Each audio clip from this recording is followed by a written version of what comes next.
Chapter 211. As the winter officially ended, some rafts and boats gradually began to appear on the river, but most of them were wanderers and slaves who lived here. The traveling team had not yet come out. Xiao Xian did not see the slave owner this time. Yan Shuo said that the slave owner named Shu had left before winter. No one knew where he went or when he would come back. However, the slave owner had left several high-level slaves to be in charge here. With them here, the slaves did not dare to be lazy at all. These days the slaves could be seen everywhere. Xiao Xian, Yanji and the others repaired the boat that was docked on the shore. The boat was left here. There were no slaves guarding it, but it had not been stolen. When it snowed, no one was willing to go out.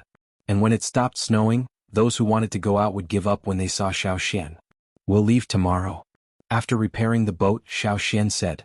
"Okay, I'm ready," Yan Shuo said excitedly. Yan Shuo and his family would leave with Xiao Xian, and their house would be left to their friends here. Since Xiao Xian came here last year and shocked a group of people, plus his improved strength, Yan Shuo had gathered a group of wanderers and formed a small group. Among these people there were a few who were close to Yan Shuo, but these people could not leave with him. Therefore Yan Shuo left his house to his brother who had gone through hardships with him, and then told them under Xiao Xian's instructions that the Yanjiao tribe would move to the central region. At that time they could go together and live around the Yanjiao tribe. The people who were originally depressed because of Yan Shuo's departure were very happy after hearing Yan Shuo's words. This was very good news for them. With hope they had more motivation to live. Wasn't it just a few more years? Maybe after 1 or 2 years they would receive the news. After taking care of everything, Xiao Xian handed the prey thrown down by Cha-Cha to Yan Shuo. "Have a good rest tonight and leave tomorrow." At night, because of the end of winter, some nocturnal animals came out to be active, so the wanderers did not dare to go out. They all stayed at home. "Xiao Xian, what are you looking at?" Jianghu asked while eating a piece of barbecue. Xiao Xian withdrew his gaze from the window, closed the window and said, "If I'm not wrong, tonight should be the tribe's annual sacrifice time." Hearing Xiao Xian's words, no matter who was eating meat or drinking soup, they all stopped what they were doing and looked at Xiao Xian. "Sacrifice, sacrifice, what is it like?" Yanji restrained his excitement and asked. "On this day, everyone in the tribe will go to the fire pit to participate in the sacrificial ceremony. The totem warriors will wear clothes and accessories made from the best prey they have hunted. They will also draw the tribe's totem patterns on their faces." Xiao Xian told them about the annual sacrifice. Everyone around the bonfire listened attentively. Their eyes reflected the light from the bonfire, shining brightly. Even little Nadi, who was being held by Yan Shuo, listened attentively. It was unknown how much he understood. While talking, Xiao Xian suddenly felt the totem tattoo change in his mind. 3 flames of the fire pit, the first flame has started. Xiao Xian pointed to his face and rolled up the sleeves of his animal skin coat, revealing the totem tattoo. Not only Xiao Xian but also the faces of the other 5 people here, except for Yan Shuo's wife and children, all had totem tattoo on their faces. They were not as clear as Xiao Xian's, but they did have totem tattoo. This was something that had never happened before. Every year on this day the children in the tribe who meet the requirements will awaken their totem. When we go back, little Yan Yan will also have to experience it, Xiao Xian said. Yan Yan was Yan Shuo's daughter, but she was not as beautiful as the children in the tribe. But it didn't matter. When they went back they would gradually recover. He said to have a good rest tonight, but no one could sleep early. Yan Shuo and Yan Ji even thought about Xiao Xian's words for the whole night. They didn't know if it was because they were too excited, but they couldn't fall asleep even after closing their eyes for a long time. When they woke up the next day they were still very energetic. Yan Shuo was about to leave. His friends in the wanderer area came to see him off. Yan Shuo carried the child onto the boat and looked back at the people standing on the shore. "Let's go back. Everyone wait for the good news." Taking the wooden oar from Yanji, Yan Shuo rowed while looking at the place where he had lived for many years. These years there were more and more houses in the territory of the slave owners, and they were getting bigger and bigger. This year many wanderers went there, dreaming that one day they could be promoted from the lowest slave to an important position with a title. The wanderer area was still the same. Some people left and some people came in. Some houses collapsed and some new ones were built. And in the river next to the wanderer area and the slave territory, there were countless corpses of wanderers and slaves. Some died of illness and some were killed. Yanji suddenly remembered that when he first came to this place, the wanderer who lived next door often sat in a daze outside the door and said something. That year the wanderer took a bone knife made by himself, pointed to the river and said to Yan Shuo, Every day people died and then were thrown into the river. They were eaten by fish and then wanderers caught the fish and ate them. Some people were even more unfortunate. He wanted to be thrown into the river but unfortunately he was eaten. His bones were made into bone knives and taken to various places to hunt prey. Yan Shuo couldn't remember what the wanderer looked like. He only remembered that the wanderer was seriously injured when he went hunting in the mountains. After he came back he tied a stone to himself and jumped into the river. The difficulty of survival and the hardships of life were only understood by those who lived in it. Yan Shuo looked back at those who were still standing on the shore. They were still looking at the boat. They were envious of Yan Shuo, and at the same time, they were looking forward to the day when they heard the news about the Yanjiao tribe. Perhaps when that day came, it would be their new life. Forcefully rowing the wooden oar, Yan Shuo looked at those who were standing on the shore and shouted, "Live!" What? Their voices came from the shore. Jianghu wanted to shout as well, but Yanji stared at him, and he held back the shout that was about to come out of his mouth. On the Green River, the boat carrying 9 people moved forward with the sound of rowing. On the boat there were some shields made of wood. If someone attacked them from both sides of the river they could resist for a while. Yan Shuo's wife and child were protected in the middle. In the sky, Cha-Cha stared at the movement below. If he found anything unusual he would inform Xiao Xian. Xiao Xian still had memories of this waterway. He also remembered that last time when he came here, those experienced travelers had told him about their experiences, such as which section of the river was more urgent and dangerous, and which section of the river had small tribes. Xiao Xian had also told Yanji and the others about these, so that they could be mentally prepared and not be too flustered when the time came. It was the first time that they left the wanderer area where they grew up. The 2 children curiously looked at the scenery on both sides, but the adults were not so relaxed.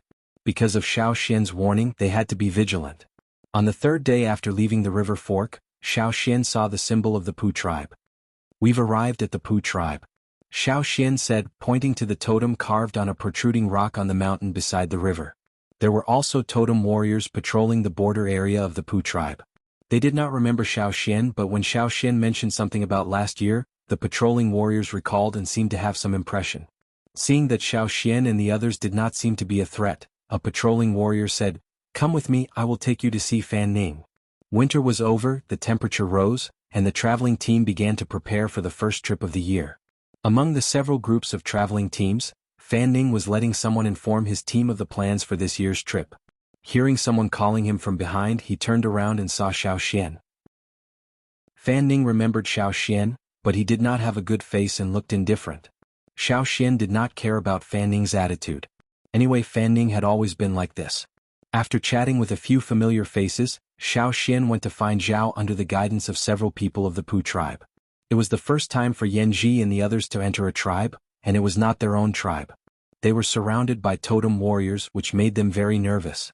When the people of the Pu tribe saw Yanji and the others, some showed contempt in their eyes while some ignored them. They knew that Yanji and the others did not have many good things so they could not make a deal with them. Naturally they did not have a good attitude. However, those who knew Xiao Xian knew that this guy had a lot of good things and he came back from the central region. When there were few people around, Jianghu could not help but whisper in his brother's ear, "Their eyes are so big." He was going to say something but Yanji stared at him and shut his mouth. As soon as it warmed up, some frogs began to move in the Pu tribe. Because Xiao Xian had warned them before they came, Yanji and the others were careful not to touch those frogs, although many of them looked very fat and delicious. "Are we going to start trading in 2 days?" Xiao Xian looked around the houses and asked the people next to him. Many people around had already begun to put things out. This was the situation when the people of the Pu tribe were going to start trading. "Yes, by the way, Xiao Xian, today the people of the Luo tribe will come to trade. You can see what you can get," the man said. When he saw Zhao's hut, Xiao Xian thanked the man and gave him a piece of jerky. "Thank you." As soon as he smelled the jerky, the man was stunned. He did not expect that he could receive something just by leading the way. He grinned and looked around. When no one noticed, he quickly stuffed the jerky in his hand into the animal skin bag. He did not want others to know that he could get something by leading the way. What if someone robbed him of this job next time? This time, Zhao did not intend to leave with the traveling team. When Xiao Xian arrived, Zhao was still sleeping in the hut. Xiao Xian's arrival made Zhao very happy. Knowing that Xiao Xian wanted to trade for frog poison, Zhao made several kinds of frog poison and poisonous stingers on the spot under the curious gaze of Yanji and the others. He also dug out his grandfather's private collection from the ground. The old man's things are from last year. It has been too long, so the efficacy of the medicine will decrease. It is a waste to keep them. You can have them. Zhao said without any guilt.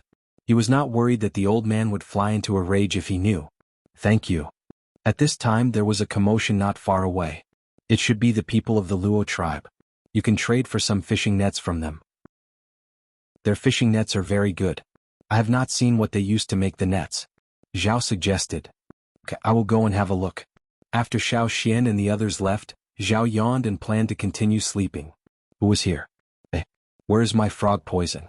I was going to trade for something with the people of the Luo tribe. The old man came back. Grandpa, do you know the Yanjiao tribe? Zhao asked. I don't know. It sounds familiar. Where is my frog poison? Xiao Xian is from the Yanjiao tribe. Well, where's my frog poison? Last year when I was with the traveling team, Xiao Xian fought with a person from the Thousand Masks tribe. He did not lose. Oh, I seem to have heard you mention it. Where is my frog poison? Once again the grandfather and grandson began their daily conversation, which was like a chicken talking to a duck. Xiao Xian still had some impressions of the Luo tribe. The nets of the Luo tribe were indeed very special. The materials they used were very fine, much finer than ordinary grass and vines. It was also strong enough. It should be made after processing some kind of plant. Xiao Xian exchanged for a fishing net and a few fish skin clothes. Fish skin clothes were very common in the Luo tribe. It was different from the animal skin clothes of other tribes. Their tribe had 3 rivers, 2 of which could be used to catch fish. They used the most primitive tools and the most common materials to make clothes to shelter the body from the wind and rain. Whether it was the Luo tribe or the Pu tribe or other tribes, they had experienced countless years of wind and rain. Every tribe had their own unique development history, and through survival and practice they found more skills. Even if they did not come into contact with the more advanced culture of the central region, they could still step into the threshold of civilization. It just took a longer time. Civilization and skills were forced out by life. Compared to the prices of the central region, the trade here was very affordable. No wonder the people of the Pu tribe always liked to travel. Yanji and the others followed Xiao Xian and gained a lot of knowledge. After spending a night in the Pu tribe, early the next morning, Xiao Xian took Yanji and the others to the drumming tribe by boat. The closer they got to the drumming tribe, the more nervous Yanji and the others were. Although Xiao Xian had told them that the crocodiles of the drumming tribe were special, they still could not help but be nervous. The cruel scene in their memory kept replaying. The drumming tribe is in front of us. Xiao Xian looked at the river in front of them and said.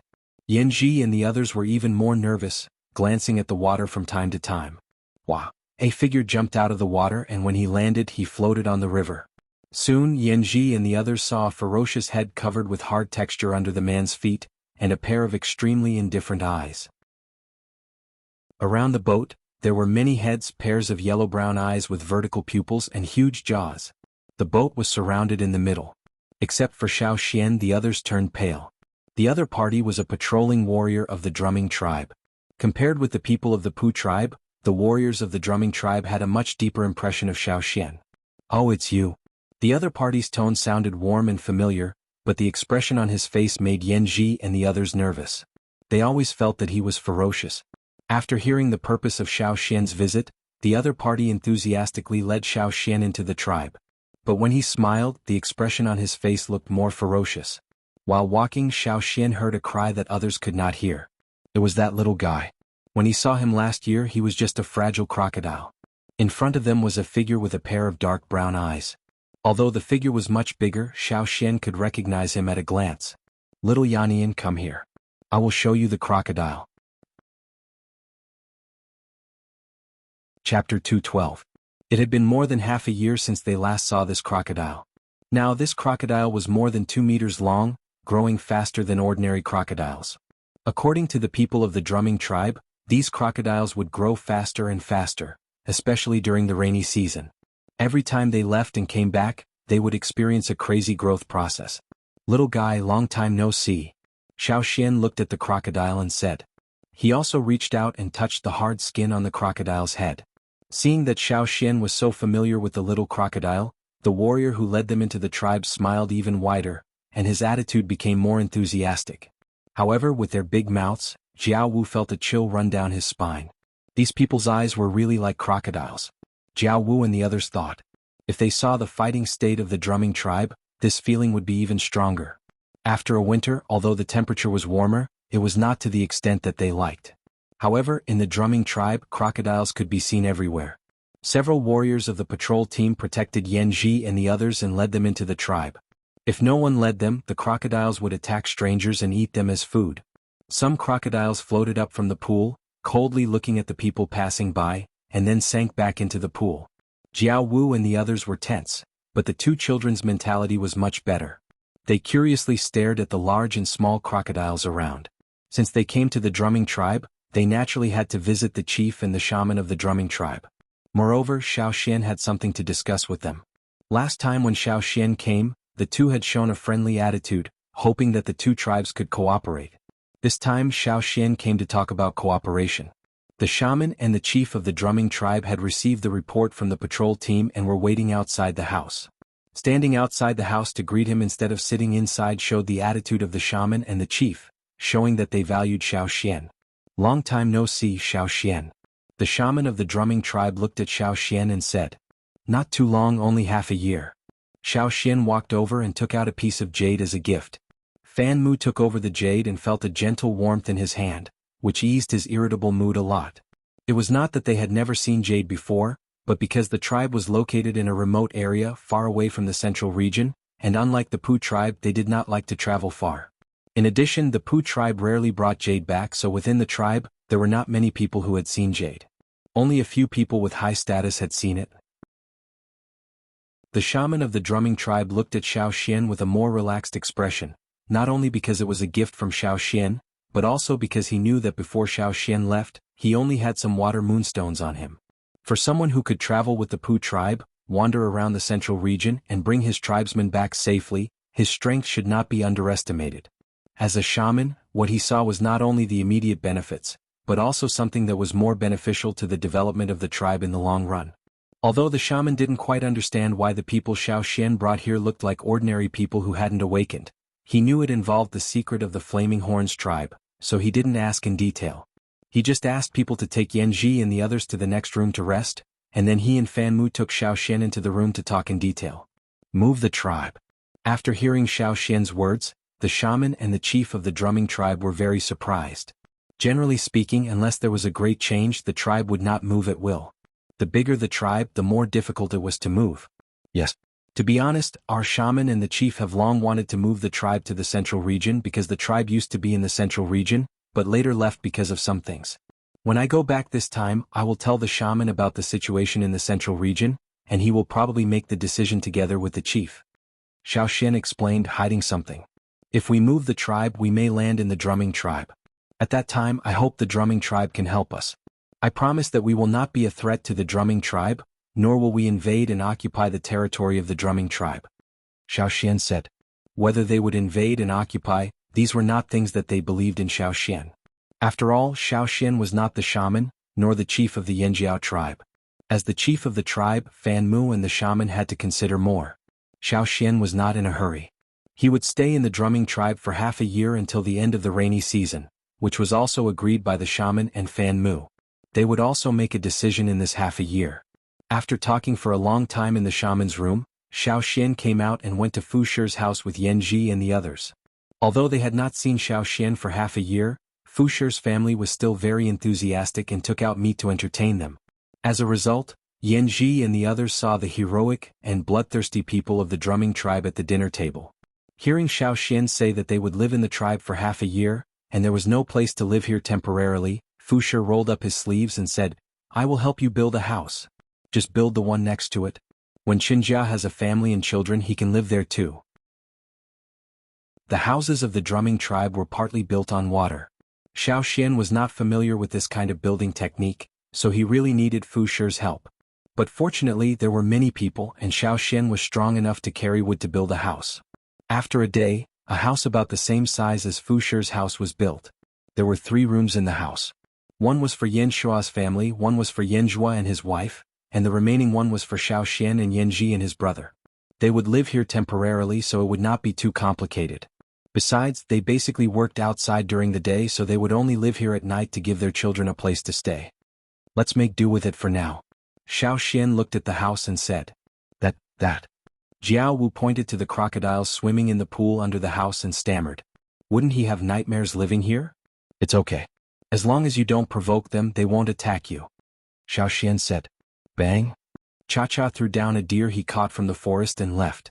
Under the guidance of Fu Shi, Yanzhua and the others went to the river to deal with the deer, and then dragged it back to the house. Before roasting it, Xiaoxian asked Yanzhua to cut a piece of meat from the deer, walked to the window and threw it to the small crocodile in the pool. Although it seemed that crocodiles usually crawled and swam slowly, they were quite fast when hunting. The meat that Xiaoxian threw out was accurately caught in the crocodile's mouth. They would live in this house until the rainy season. Of course, living in the drumming tribe, Xiaoxian also paid the accommodation fee. Sometimes he would send some game to Fu Shi and the others. After all, this place belonged to Fu Shi's family, and Fu Shi's family usually helped them a lot. Xiaoxian intended to leave before the rainy season, but to leave they had to build a boat, which needed to be stronger and more durable than the previous one. In terms of wood, Xiaoxian would look for wood in the forest near the drumming tribe every day. If he was satisfied, he would carry it back. If he couldn't find it, he would go to a farther place to look. When the people of the drumming tribe saw that Yanji and the others wanted to build a boat, they also came to help.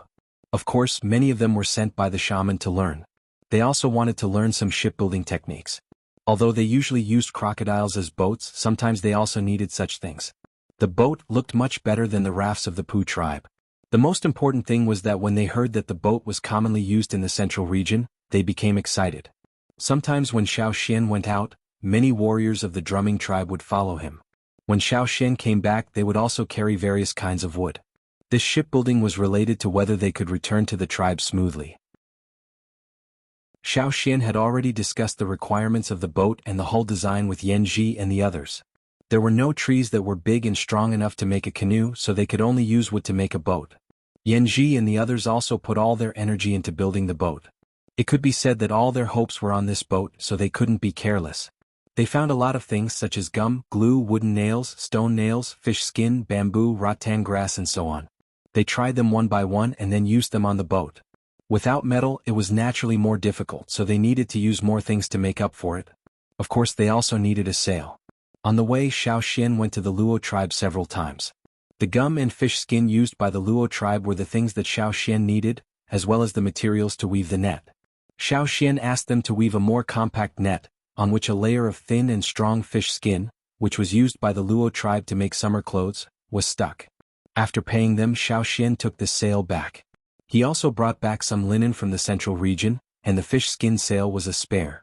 During the time they lived in the drumming tribe, Jianghu was no longer afraid of the crocodiles. Although he still avoided them, he was not as afraid as he was at the beginning. Moreover, Xiaoxian also told them that on the way back to the tribe, they would encounter more things that were more terrible than the crocodiles. If they didn't even dare to look directly at the crocodiles, how could they sail? When the boat was built, the rainy season was coming. As a means of support for their return, Yanji and the others built a wooden shed to protect the boat. After a long time of thinking and discussion, the shaman and the chief of the drumming tribe made a decision. They were willing to help the Yanjiao tribe when they arrived, and allowed the people of the Yanjiao tribe to enter their tribe. Xiaoxian swore by the totem that he would not rob the drumming tribe of their water moonstones and other things, nor would he maliciously hurt the people of the drumming tribe when they arrived. The two sides discussed for a whole day in the shaman's hut. Although most of the people of the drumming tribe were not so complicated and did not think too much, as the leaders of the tribe, the shaman and the chief were much more shrewd and thoughtful. After finalizing the cooperation between the two sides, the shaman of the drumming tribe specially wrote a letter on an animal skin roll to the shaman of the Yanjiao tribe. At the end of the animal skin roll, there was a totem of the drumming tribe. This was the communication between the shaman and the shaman. This was the first high-level communication between two tribes that had never formally met. The shaman wrote something and the chief also wrote something. Xiaoxian would bring it back. He believed that the shaman and the chief would be very happy to see this. The rainy season is coming. Are you ready? The shaman of the drumming tribe stood by the window, looking at the sky outside and asked. Behind the shaman, Xiaoxian carefully put away the animal skin roll and replied, "Almost. When the rainy season comes, we will prepare some food and bring it back." Xiaoxian had said that he was not sure when the Yanjiao tribe would move, but it would be as soon as possible. Compared with other high-level members of the drumming tribe, the shaman believed in Xiaoxian and the Yanjiao tribe more. When he first felt the power of the Yinjiao tribe's shaman from the stone card with the totem of the Yinjiao tribe, he believed it. It was the shaman's intuition and feeling. I look forward to your early arrival. Me too, Xiao Xian said. Coming out of the shaman's house, Xiao Xian looked at the sky. It was going to rain soon. When the rain came, the rainy season would come. The biggest change in the rainy season of the drumming tribe was the crocodiles. In this boundless river, many river animals would be active in this rainy season, and so would the crocodiles of the drumming tribe. When the rain came, it also indicated that this year's rainy season had begun. Crocodiles, big and small, went to the river one after another. The crocodiles that usually stayed in the pond in front of Fu Shi's house also left. When these crocodiles came out of the valleys, tributaries, quagmires, and ponds, they moved their big claws and dragged their huge bodies slowly on the ground.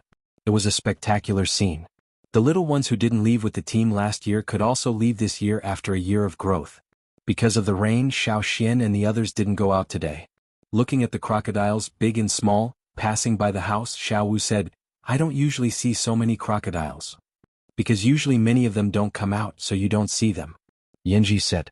Yen Yen and his brother stood in front of the window, looking away from the crocodiles outside, and asked Xiao Xian, Brother Xian, does our Yinjiao tribe also have such crocodiles? No. Then what do we have? Yen Yen was very curious. In addition to people, there are only a few strange creatures. Are they like Cha-Cha? They look different. Xiao Xian took a charcoal pencil and drew some pictures on the board. This is Caesar, a wolf. This is Ho, a cave lion. And Sia, a deer dolphin, looks a bit like a wild boar but has no hair. You will know when the time comes, and Xiao Xian also told Yanji and the others about the tribe's situation, so that they could be mentally prepared. However, for Yanji and the others, it didn't matter whether the tribe could make pottery, jade, silk clothes, big boats, etc. They just wanted to go back to the tribe, which was their biggest wish. The rainy season passed day by day, and the crocodiles of the drumming tribe gradually left. When the rainy season was over, the only crocodiles that could be seen in the drumming tribe were those who were not born in the breeding season. They couldn't leave and the people in the tribe would take care of them. It's time for us to go. Xiao Xian asked everyone to pack up their things, move the boat out and carry it to the river. The shaman and chief of the drumming tribe, and some other senior members of the drumming tribe also came to the river to see them off. After saying goodbye to the people of the drumming tribe, they boarded the boat. Xiao Xian came here from the Yinjiao tribe, but there were still many places that Xiao Xian hadn't been to. When all the tribes in Yinjiao moved here and settled down, he would go to those places again. He would go to the Thousand-Masked tribe, the Hui tribe, and the Rain tribe. Goodbye. Xiao Xian waved to the people on the shore. They opened the sail and returned. Chapter 213. After the end of the rainy season, many creatures in the river had left.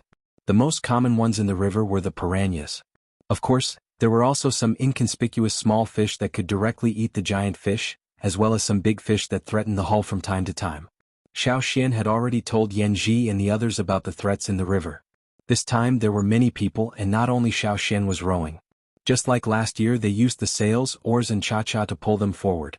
With the experience of last time, Xiao Xian was mentally prepared about what to pay attention to this time. Especially when they encountered invisible air pressure descending from the sky, they were prepared in advance. They were prepared, not overly curious and focused on moving forward. Generally speaking, it went smoothly. However, sailing on the river again, Xiao Xian always had a very strange feeling. He couldn't tell why, but he always felt that the boat should be able to go faster. Although he couldn't figure out what that feeling was, it wasn't a sense of crisis. Xiao Xian couldn't figure it out, so he didn't think about it anymore. He put this question in his heart first and thought about it carefully when he had time. For Yanji and the others, no matter what kind of trouble was around them, they only knew that the Yinjiao tribe was on the other side of the river and that was enough. When Xiao Xian and the others were sailing on the river, the Yinjiao tribe had been restless since the rainy season, and had not calmed down, especially after the end of the rainy season. "Mai, do you think Xian will come back?" Lang Jie asked, playing with the freshly polished stone arrowhead in his hand. "I don't know," Mai said, arranging his hunting tools. The shaman said that Xian had already arrived at the old haunt. "Do you think that Xian will come back after playing there for a few years?" Lang Jie asked again. Mai didn't answer this time. None of them knew what the situation on the other side of the river was like. Mai's silence did not shut Lang Jie up. He continued to talk to himself. What are the people in the other tribes like?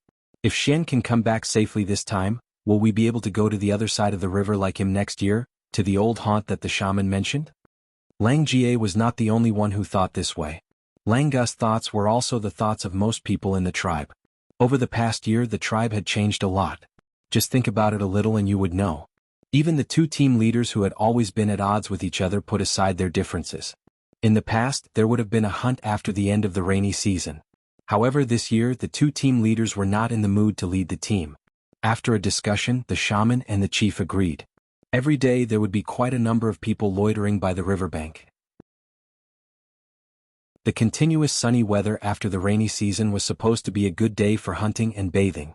However, whether it was adults or children, on the mountain or at the foot of the mountain, no one was in the mood to do anything else. Whenever they were free they would stare at the river. As the days passed, the river level began to drop. Will Xian come back or not? Have you forgotten about it? Don't talk nonsense. Once the river level began to drop, it would only drop faster and faster every day. They were anxious. They didn't know how long they would have to walk on the river. Seeing the river level drop day by day they were also anxious. From the end of the rainy season to the full moon, whether Xiao Xian could come back or not depended on this period. There were many fish fences on the riverbank. As the fences left the river one by one, the people who walked around the riverbank every day ate less and became thinner in a few days. On this day the two team leaders who walked around the riverbank every day looked at each other and sighed. They both saw the helplessness in each other's eyes. The greater the hope, the greater the disappointment. They already thought that Xiao Xian would not come back this year. What about another year? 1 year they didn't think so before, but now they felt that it was a long time. While they were sighing, Kiki, who was poking at the sand and staring at the river, suddenly stood up and stared at the river in the distance. Ta and Gigu saw Kiki like this and their hearts trembled. They didn't have time to think about anything else, and hurriedly looked at the river in the distance. Yangguang was a little dazzling. The ripples on the river reflected the golden light. Further away where the river met the sky, it was a little blurry. However, this didn't prevent Ta and Gigu from seeing the little black spot where the water met the sky. Is it Xian? Ta's voice trembled. In the past he didn't like Xiao Xian very much. However, since he knew more, he also understood that whether the tribe could go out or not depended on Xiao Xian. His attitude towards Xiao Xian naturally changed, and he also had unprecedented expectations. Because of his high hopes, Ta was still a little hesitant and didn't believe it when he saw the little black spot on the river. Yes, it must be Xian. Who else could it be? Boss, it must be him. Kiki and the others standing next to Ta all answered. Ta didn't pay attention to them but looked at Gigu, waiting for Gigu's answer. Gigu stared at the river. When the little black spot got closer and closer, the muscles on Gigu's originally tense face trembled, and his eyes were filled with ecstasy. Yes, look at the sky. There was a shadow in the sky. Is that Cha-Cha? Ha. Ha ha. Gigu laughed out loud. He held the wooden whistle, took a deep breath, and blew it with all his strength. The sound of the wooden whistle, which was as clear as the chirping of birds in the forest, was extremely harsh at this time. However, the people in the tribe who heard the whistle didn't think it was unpleasant at all. Because it was made by the people on the shore, and the sound meant that the thing they were looking forward to might happen on the river. The whistle only sounded once and then stopped. It wasn't that Gigu didn't want to continue, but that he used too much strength and the wooden whistle broke. The whistle was blown to pieces, which showed how excited Gigu was at this moment. The shaman said that as long as Xiao Xian came back, there would be hope for everything they wanted to do. For thousands of years, they were about to achieve what their ancestors had been looking forward to. Jiao! A long eagle cry pierced through the sky and spread to the tribe. Caesar didn't wait for old Ku to get on his back, and ran towards the river bank, leaving old Ku alone. He looked at Caesar's back and shook his walking stick hard. However, he didn't show any anger on his face. Instead, his red eyes were filled with joy. Roar! The animals on the mountainside and the top of the mountain roared when they heard the sound that had disappeared for a year. The shaman stood on the top of the mountain and rushed down the mountain. He was even more excited than when he heard that the bodies of his ancestors had been found. It had been a year. During this year, the shaman had been thinking about what would happen if Xiao Xian succeeded, and what would happen if he failed. Shamaness was under tremendous pressure, and in just a year Shamaness seemed to have aged even more. Soon, a large number of people gathered by the river bank. It was even more grand than when the hunting team returned.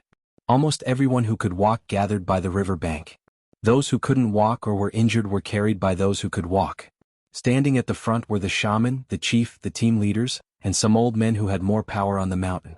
This was the only place where no one dared to squeeze. As for the other places on the river bank, everyone wanted to stand at the front and watch. However, the space was limited, so they could only squeeze with their strength. Even the fish fence made by Xiao Xian and Lang Jie was full of people. It was like a fighting ring. Whoever wanted to go up had to rely on their strength. It was really hard to imagine how these burly men could squeeze onto the stone pillars that were much thinner than them. "Hey, don't push. Why are you pushing? Go back. Don't push or I'll beat you to death." The person standing at the front of the river bank felt a strong push from behind. He turned his head and was about to yell, but when he saw Caesar's figure, which was even taller than him, he immediately swallowed his words and voluntarily stepped aside. How could he not? Caesar was baring his teeth. If he didn't step aside, he would be bitten and thrown away. Xiao Xian also saw the people by the river bank. He stood at the bow and waved his hand. He shouted to them, "I'm back." Ouch! Caesar howled to the sky and squeezed the people next to him. He was so excited that he wanted to jump into the water. If there were not so many uncertain factors in the river, he would have jumped into the water. Is that our tribe? Yanji and the others' hearts were beating fast. The words "our tribe" had a life-changing meaning to them. They could feel the friendly aura coming from the other side. Before they even saw the land, they could already feel it. It was the affinity that belonged to the fire seed. It was a strong feeling that made their blood boil. Now, when they saw the people by the river bank, they felt that they were full of strength. They had been sailing on the river for such a long time and had become weak. That is our tribe. Yan Shua took the wooden oar and intended to paddle again. Although Cha-Cha was pulling the boat, they just wanted to go faster and get closer to the other side. Yanji had the same idea. When they were about to paddle again, they suddenly heard the sound of water breaking out from the back of the boat. They had heard this sound many times during the voyage. It was the sound of a fish jumping out of the water. Judging from the sound of the water, it was a big fish. Yanji and the others' hearts sank at the same time. When they encountered this situation on the water, Xiao Xian and Cha-Cha were the ones dealing with it. However, Xiao Xian was standing at the bow and Xiao Xian didn't seem to turn around to help. The shadow was getting closer and closer. Yanji turned his head and saw the scales on the fish, which were bigger than his palm, and the dense fangs in its mouth. If they didn't take any action, the fish would directly eat Yanji and Yan Shua, who were the closest to it. If they fell on the boat would be overturned. The fish was getting closer and closer. Yanji could even smell the fishy smell coming from the fish. They were so close. Would they be buried in the fish's belly? Yanji and Yan Shua felt that their hands and feet were cold. They could only hold the wooden oars and try their best, although they knew that with their strength, they couldn't compete with the big fish. However, before Yanji and Yan Shua could take action, in the next moment, they felt a piercing sound coming from the other side of the river. An austere and cold wind quickly swept over their exposed skin, almost causing goosebumps to appear on their bodies. Whoosh, whoosh, whoosh. Thin and thick spears and long and short stone knives shot past Yan Shua and Yanji and nailed the fish. In an instant, blood splashed everywhere. Chapter 214. In an instant, the jumping fish was almost nailed into a hedgehog by the spears and stone knives. After the spears and stone knives were nailed into the fish was directly pushed away from the top of the boat. Before the fish fell, a variety of stone tools were thrown one after another. In an instant, the fish that had been nailed into a hedgehog became even more miserable. Whoosh! A stone pillar as thick as a thigh and much longer than a person, directly hit the fish like a spear. It was a stone pillar from one of the fish fences. Someone directly pulled it out and threw it as a weapon. Yanji and the others only heard a muffled sound. Blood splashed and splashed on their faces. When he looked over again, he saw that the big fish with sharp teeth that leaped up had just been pierced into a hedgehog, and a hole had been smashed into it by the stone pillar.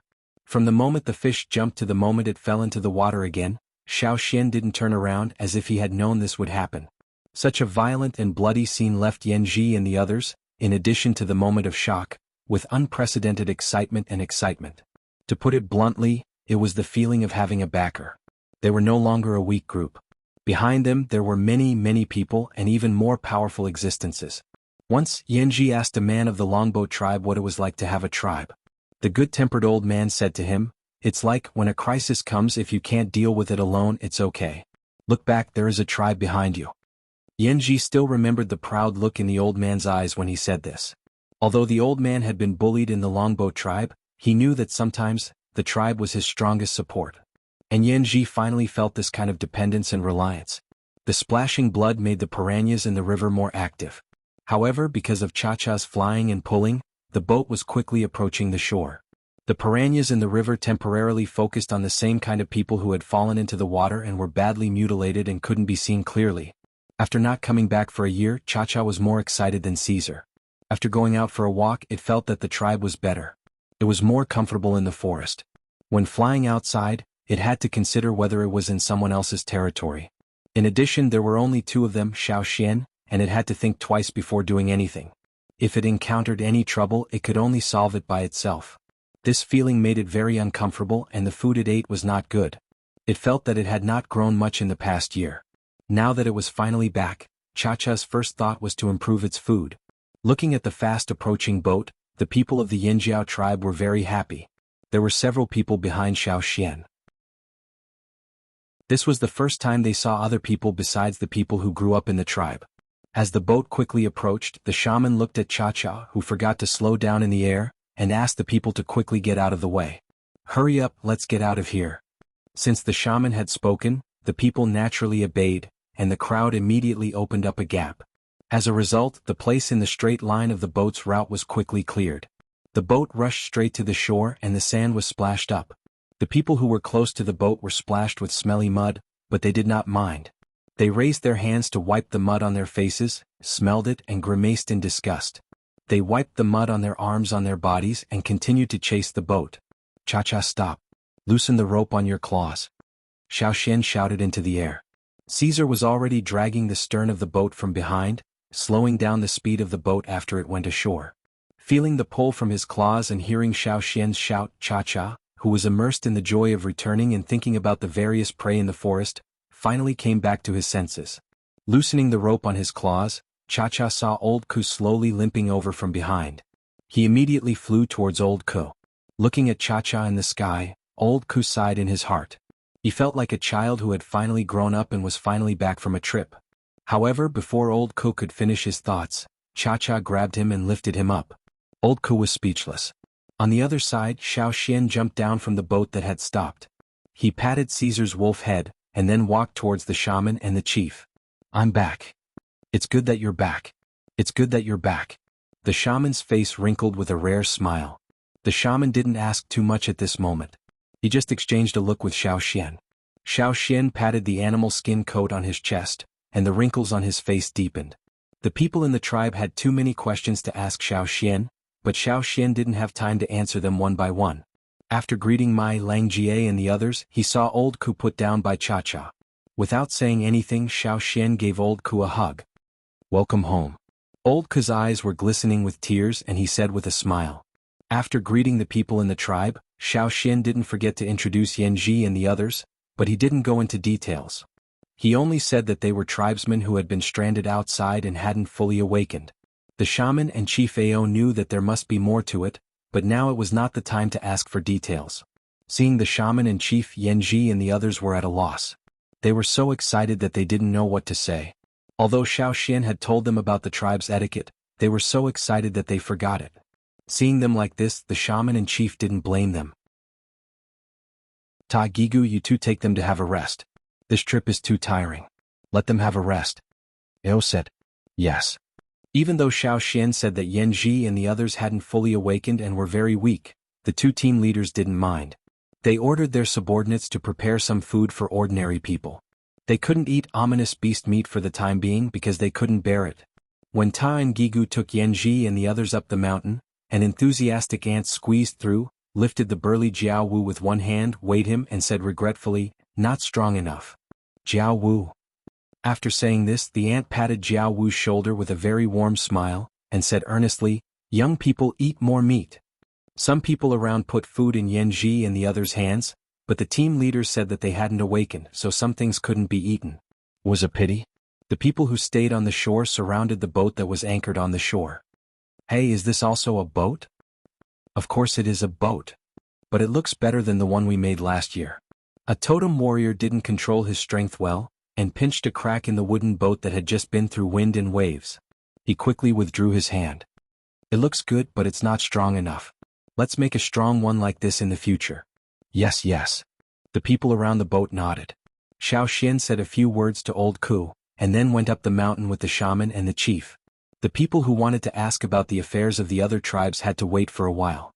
Xiao Xian went up the mountain with the shaman, and once again came to the stone house of the shaman.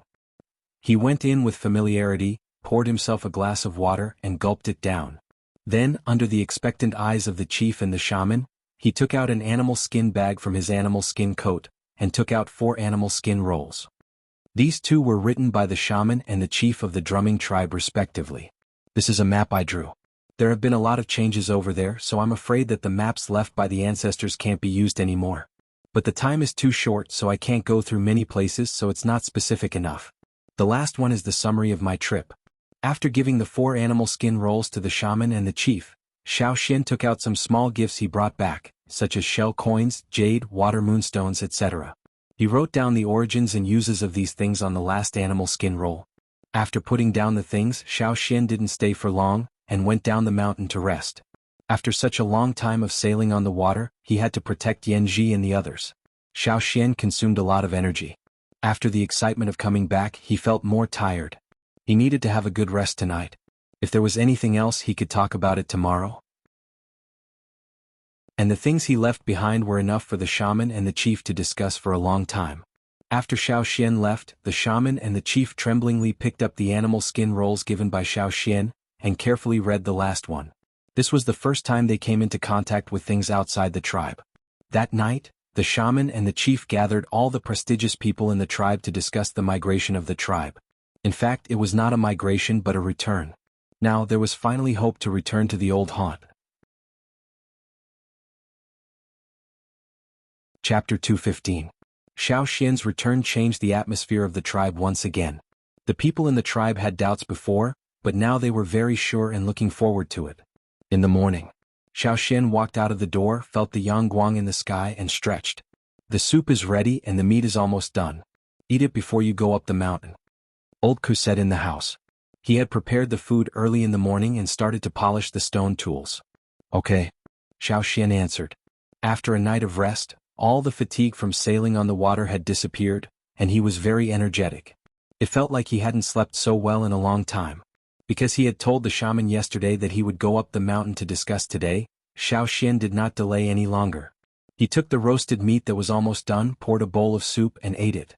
After the meat and soup entered his stomach, the emptiness in his stomach disappeared, and he felt very comfortable. Vicious beast meat is really delicious. Xiao Xian wiped his mouth, said goodbye to old Ku, and went up the mountain. In the past year, because of the shaman's influence, the distance between the people on the mountain and the people at the foot of the mountain had narrowed a lot, and the once clear division of classes had become blurred. The shaman said that if they could go out, everyone would be in the same group. Outside, there was only the Yinjiao tribe, and there was no distinction between the top and the bottom. Perhaps there were still many people who did not understand, and their thinking had not changed. Even the chief and many people on the mountain would not change their thinking before they went out. However, this was all temporary. When going up the mountain, many people saw Xiao Xian and wanted to ask more questions, but they knew that Xiao Xian was going to the shaman's place, so they did not dare to say much. They just greeted him and then watched Xiao Xian go up the mountain. When he got up the mountain, he did not even need to take out the shaman's badge and no one stopped him. The people on the mountain looked at Xiao Xian with sparkling eyes. Even the old men who usually liked to put on airs had kind looks on their faces. When Xiao Xian entered the house, only the shaman was there and the others had just left. After a night without rest, the shaman was also tired, but the excitement in his eyes did not diminish. Yesterday he had read the animal skin scroll written by the shaman of the drumming tribe and knew about the cooperation between the drumming tribe and the Xiao Xian. You did very well, the shaman said. If other people in the tribe were praised by the shaman, they would be so excited that they wanted to jump up, but the one sitting in front of the shaman was Xiao Xian. Xiao Xian calmly sat down across the table. So, what's the decision between you and the chief? His voice resonated. The shaman's answer was within Xiao Xian's expectation. Last night, several high-level officials who had been discussing on the mountaintop all night had made a general decision. In the following days they would do their best to prepare for their return to the old haunt. It could take a year or two or even longer. After all, It had been nearly 1,000 years since their ancestors came here. Generation after generation, this branch of Yinjiao tribesmen had already been living here. There was no doubt that they would return. This was the obsession in the hearts of everyone who knew about the old haunt, starting from their ancestors. Just like what old he had told Xiaoxian, the Yinjiao tribe's roots were still there, so they had to go back. Of course, they could also use other methods to bring the roots back, but no one in the tribe was willing to do that. The word old haunt had already been deeply imprinted in their minds when they knew about it.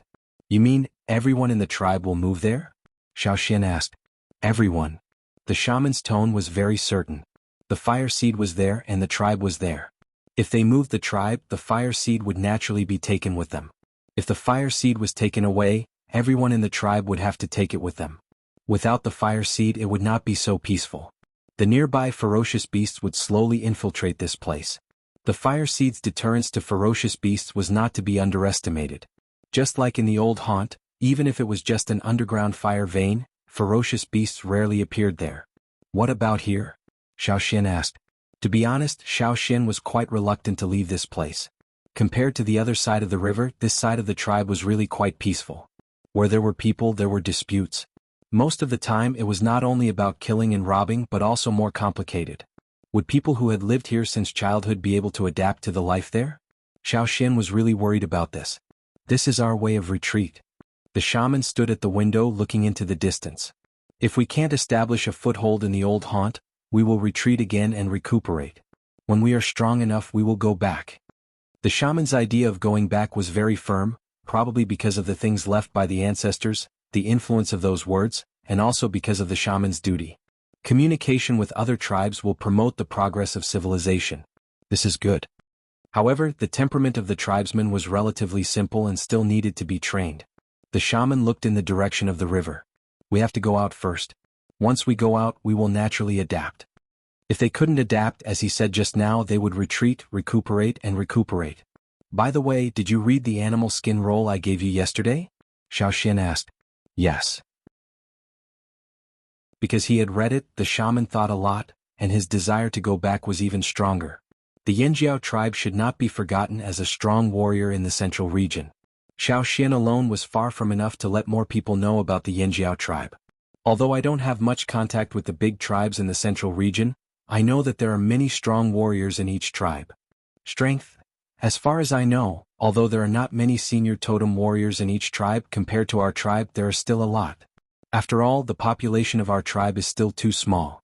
When we return to the old haunt, although more wanderers will gather here before that, we have to have enough strength to make them fear us. Xiaoxian said. Hearing Xiaoxian's words, the shaman was silent for a while. He naturally understood Xiaoxian's concerns. However, the improvement of strength could not be decided overnight. What do you mean? Since Xiaoxian mentioned it, the shaman knew that he must have something else to say. Xiaoxian smiled, took out a fiery red crystal from the animal skin bag, and waved it at the shaman. This fire crystal? The number of fire crystals is still too small. The shaman frowned. Of course, it could be given to the elites, but it was too small for the whole tribe. Fire crystals were hard to find.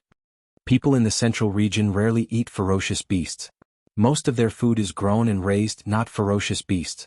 Therefore, they can only absorb a small amount of high-grade energy from those foods. It can be said that many big tribes in the central region rely on fire crystals to improve themselves, in addition to their own training. Many times, disputes over fire crystals can lead to the destruction of the whole tribe. Xiaoxian told the shaman what had happened. It was the massacre that happened when he and the traveling team of the Pu tribe went to the central region. Fire crystals are naturally precious. The shaman still did not quite understand Xiaoxian's meaning. You can find more fire crystals, use them here. Xiaoxian said. The shaman's eyes suddenly widened, looking at Xiaoxian. More fire crystals? Do you still remember the place where we found the fire crystals, the bat cave? Didn't you say that we can't go there anymore? I want to try again. When Xiaoxian came out of the shaman's stone house, it was already noon. Looking at the scorching sun in the sky, Xiaoxian took a deep breath and let out a long sigh. The trip to the central region was very short, so he did not have much contact with the big tribes there. After all, people in the big tribes began to guard against someone they did not know. Xiaoxian could not get in at all. The only people who talked more were the two people from the Mang tribe and the Eight Limbs tribe. The others did not bother to talk to Xiaoxian. And that trip made Xiao Xian more aware of the importance of the tribe in this big environment. If the tribe was strong, Xiao Xian would have more protection. Fire crystals were undoubtedly a very good way to improve in a short period of time. Last time, because of the vampire bats, they did not dig deeper. But Xiao Xian believed that there should be more. It was very likely that there was a fire crystal mine there. Xiao Xian also heard about the fire crystal mine when he walked around in the central region. For a fire crystal mine, there might be disputes between 2 or more tribes. And now in the forest there might be a fire crystal mine, and no tribe came to fight with them for it. Xiao Xian certainly would not let go of such an opportunity. For this, Xiao Xian was willing to go there and take the risk again. 2 days later, the shaman and the chief proposed the return plan, which also indicated that the tribe's return trip was officially put on the agenda. Although the time was not set, it showed the tribe's attitude. In the next few years, this plan would be the center. From the day the shaman and the chief proposed the return plan, the tribe began to officially mobilize all the people. Last year was just a warm-up, and from this day on, it was the real fight for the return. First of all, they had to take good care of their bodies, especially those who lived at the foot of the mountain who were in poor conditions. The tribe would provide more food for those thin children. Every child was the future of the tribe. But the shaman also said that the tribe did not need useless people. If they did not take this opportunity to improve themselves, then, humph. The shaman did not say what they would do, but everyone was worried that they would be left behind. The tribe had left, and if they were left behind, how could they survive in this wild mountain? The healthy people had their tasks, and the disabled people also had ways to prove their value. For example, Old Ku would make more stoneware every day. The people at the foot of the mountain only needed to exchange a few things from Old Ku. With Xiao Xian, Old Ku was not worried about food. Besides, Caesar and Cha-Cha often went out to drag prey back. At the foot of the mountain, Old Ku was already the richest person. When Xiao Xian and the others came back, it was almost the full moon. The hunting team would go out after the full moon. At that time, the hunting team members would go out twice as often as before. In addition to hunting, the warriors also needed to collect wood to build boats. There were many choices of high-quality wood in the mountains, so they did not need to worry about this. The difficult part was how to build a bigger boat. Yanji and the others could build a small boat, but they were not sure how to build a big boat like the one in the longboat tribe. They needed more time to try. If they could not build a big boat, the tribe could not move. After all, this was a big migration of more than 2,000 people. Chapter 216. This time, in order to build the boat, the technical workers in the tribe also joined in. Regardless of whether they were doing woodwork or setting traps, all the skilled people participated in this work. Because they were skilled, they learned things quickly. What Yanji and the others had mastered, the skilled workers in the tribe could also quickly master. When the time came, everyone would discuss and brainstorm together, and eventually they would be able to make something. Xiao Xian often joined in their discussions. Although Xiao Xian was not proficient in building boats, he had seen more big boats and could give more suggestions on the design. When the hunting team went out, they had to prepare food, wood, herbs, and various other necessities. At the same time, they had to improve their strength. Without strength, how could they fight in the tribe? Of course, they had to keep their lives. Otherwise, it was not worthwhile. On the mountain, Yanji and the others had been settled down. Because it was not the time of the annual sacrifice, they had not awakened their totem power yet. They had to wait until the beginning of next year, when they could awaken their totem power with the next batch of children who met the conditions. Although they had to wait for half a year, Yanji and the others were very happy. After all, they were back in the tribe. They were no longer rootless duckweeds and would not be bullied by others. After living in the tribe for a few days, they also learned about the living conditions of the tribe. They had confidence in the Yanjiao tribe and were looking forward to the tribe moving back to the old land. How is it? Yanjua asked his wife, who came in from outside.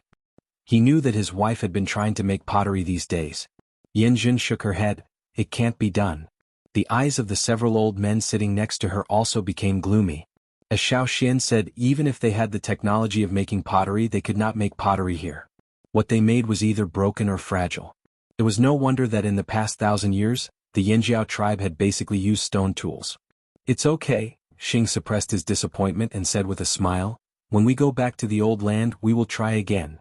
Yes, when we go back to the old land, everything will be different. The other old men also said. Yanji and the others were settled here. It was said that they were taking care of them, but in fact, everyone wanted to know more information from them. Being tyrannical in the nest was different from being tyrannical outside. Once they were outside, if they wanted to continue being tyrannical, they would need to have the capital and strength to be tyrannical. Just like hunting, it was better to know the habits of the prey. If they wanted to know the situation on the other side of the river, the best way was to learn from Yanji and the others. While Yanji and the others were talking about pottery, they saw people walking down the path of glory from the top of the mountain. Are those the hunting team? Yanji suppressed his excitement and asked. Yes, because the plan has changed. From now on, there will be more people going out each time, an old man said. Hunting? Ominous beasts? Jianghu still couldn't believe it. The hunting team is quite imposing, an old man said. Xing glanced over and said, because the leader told them that on the other side of the river, there are many people who are stronger than the beasts. This time, there are probably many people who want to use the beasts to practice. Yanji and the others, there were many people who were more powerful than ferocious beasts? These words were slightly exaggerated. However, it seemed that many people in the tribe believed it. Xiao Xian was also in the hunting team this time. He still left with Mai and the others. However, when they left the tribe and entered the familiar forest, all the members of the advance group who were supposed to go to the Green Land went to the Bat Mountain with Xiao Xian. The other 5 hunting teams, which had expanded their numbers, and the hunting team that had opened up a new hunting route, had a total of 6 hunting teams of more than 500 people. However, they all stayed in the first hunting area to hunt. In the following time, unless they received the news, the leaders of the hunting teams would not continue to lead the team forward. This was also to prevent Xiao Xian from being in danger so that they could go to his rescue. However, except for several small leaders and several important people in the team, no one else knew about this. They only thought that it was because of the change of the return plan, so they didn't ask much. On the other side, after Xiao Xian, Ta, and the others separated from the hunting team, they waited for a while and met up with Jianghu and the others. Finding the fire crystals was a big deal. It was related to the return of the tribe, so the shaman and the chief attached great importance to it. Naturally, they had to send more people. At the same time, Ta and Jianghu were also summoned by the shaman. He told them that if it was too difficult to find the fire crystals, they could give up, but they must ensure the safety of Xiao Xian. The 2 team leaders also understood the significance of Xiao Xian to the tribe. This guy might be really blessed by the ancestors, so they had to protect him. The 2 team leaders and their subordinates were so active. They also regretted that they couldn't participate in the fire crystal digging. After such a long time, they finally had such an opportunity again. Naturally, they wouldn't let it go. They had already learned about the condition of the vampire bats from the warriors in the hunting team. They also prepared herbs to prevent people from losing their ability to move after being bitten. Xiao Xian took them to the giant pit where the fire crystals were dug. When they arrived at the foot of the mountain, they found 2 people standing there. Father? Ta was surprised. The people standing at the foot of the mountain were the chief Ao and another senior totem warrior, Dai, whose strength was similar to Ao's. Chief? Why are you here? Xiao Xian asked. He didn't ask the chief to come here before. The shaman is worried, so am I. Ao smiled. However, when he looked at the mountain in front of him, which was not very tall, the smile on Ao's face disappeared. Dai, who was beside him, also had a serious look on his face. It's not easy, Dai said. Looking at the tall mountain in the distance, Ao asked, those bats, did they all fly there? Yes. Xiao Xian nodded. No. Ao shook his head. Not all of them. The mountain in front of us is like this now. It must be caused by the bats. They came back often. Not a single blade of grass could be seen on the mountain, which was not very high. Most of the plants on the mountain had withered. The plants that were still growing on the mountain were almost all highly poisonous plants. There were also extremely rare medicinal plants, but they were very rare. Compared with the last time, it has changed a lot.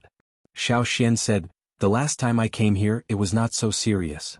If it was the poisonous miasma caused by the corpses in the mountain, it would be too much. There was some black fog floating in the open air of the mountain. That was to say, it was very likely that, as Ao said, bats often came here, so it caused such a change. Why did those bats still come to this small place after they migrated?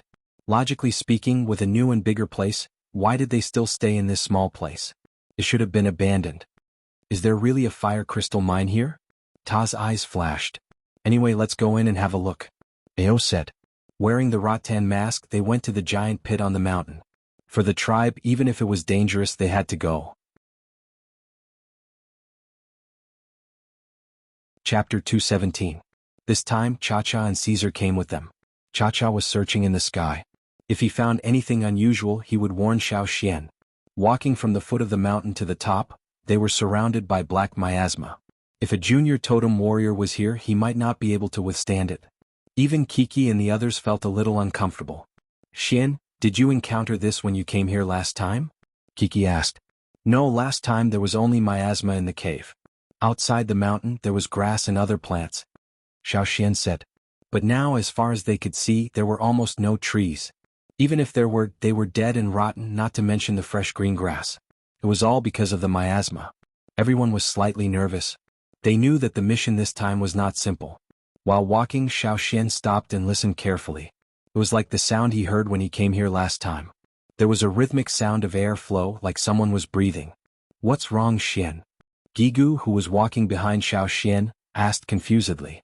What did you find? Ao, who was in the front, also stopped. The breathing sound could not be heard by others, not even by Ao. It's here, Xiao Xian said. It. Ta thought of something and became serious. The bat leader? Xiao Xian nodded. Didn't you say they went somewhere else? Kiki turned his head and looked at the mountain in the distance. Looking from here they could see the mountain in the distance, which was much higher than the surrounding mountains. The mountain was surrounded by clouds and mist, and the top of the mountain was covered with white snow. That was the place where the bats had gone. Later it was confirmed that the bats had occupied that place, and all the cave bears had been driven away. I don't know why, but I am sure that the bat leader is in this mountain. Xiao Xian pointed at the foot and said. After some thought Ao said, let's go up and take a look. The last time he dug out the fire crystals, it was in the giant pit on the mountain. This time he naturally had to go to the giant pit to have a look. As they continued to climb up the mountain, Xiao Xian told Caesar not to get too close. He also gestured to Cha-Cha in the sky to stop them from following them. In the wild there was a strong sense of repulsion between vicious beasts. A single mistake could lead to an intense and endless conflict. The mountain was not high, and they soon arrived at the crater at the top of the mountain. The last time Xiao Xian had found this place to help search for people, he could still clearly see the situation in the sinkhole and the various plants growing on the walls of the sinkhole. But now it was completely different. The black fog was even thicker than the fog at the foot of the mountain. The originally clear sky seemed a little gloomy because of the poisonous miasma. Under the sinkhole, there was an even thicker poisonous miasma. The people standing above could not see the situation below the sinkhole at all. What should we do? Tower and Gigu both looked at Ao. Since the leader was here, he naturally listened to the leader. Dai and I will go down and have a look first, Ao said, putting down a bundle of thick straw rope made of rattan and grass. He and Dai went down along the straw rope, one in front of the other. The others stared at the sinkhole nervously, even though they could not see anything. There were no other bats around. From the foot of the mountain to the top, they did not see any other bats. But Xiao Xian listened to the rhythmic breathing sound and was very worried. He still remembered that last time when he and Mai went into the cave and encountered the bat leader, they were almost collectively killed. Seeing the look on Xiao Xian's face, Tua said, Don't worry. The leader and the team leaders are here. Nothing will happen. The others also thought so. Last time, when the 5 hunting groups dug out the fire crystals and went back, they told the others about the vampire bats. Everyone was very afraid, but no one thought that the accident would happen again in the case of the leader and several senior totem warriors. After all, the members of the hunting group were basically beginner and middle-level totem warriors. Compared with the warriors in the advanced group and the senior totem warriors, they were much weaker. Even Ao and the 2 team leaders felt that they could fight it out if they worked together.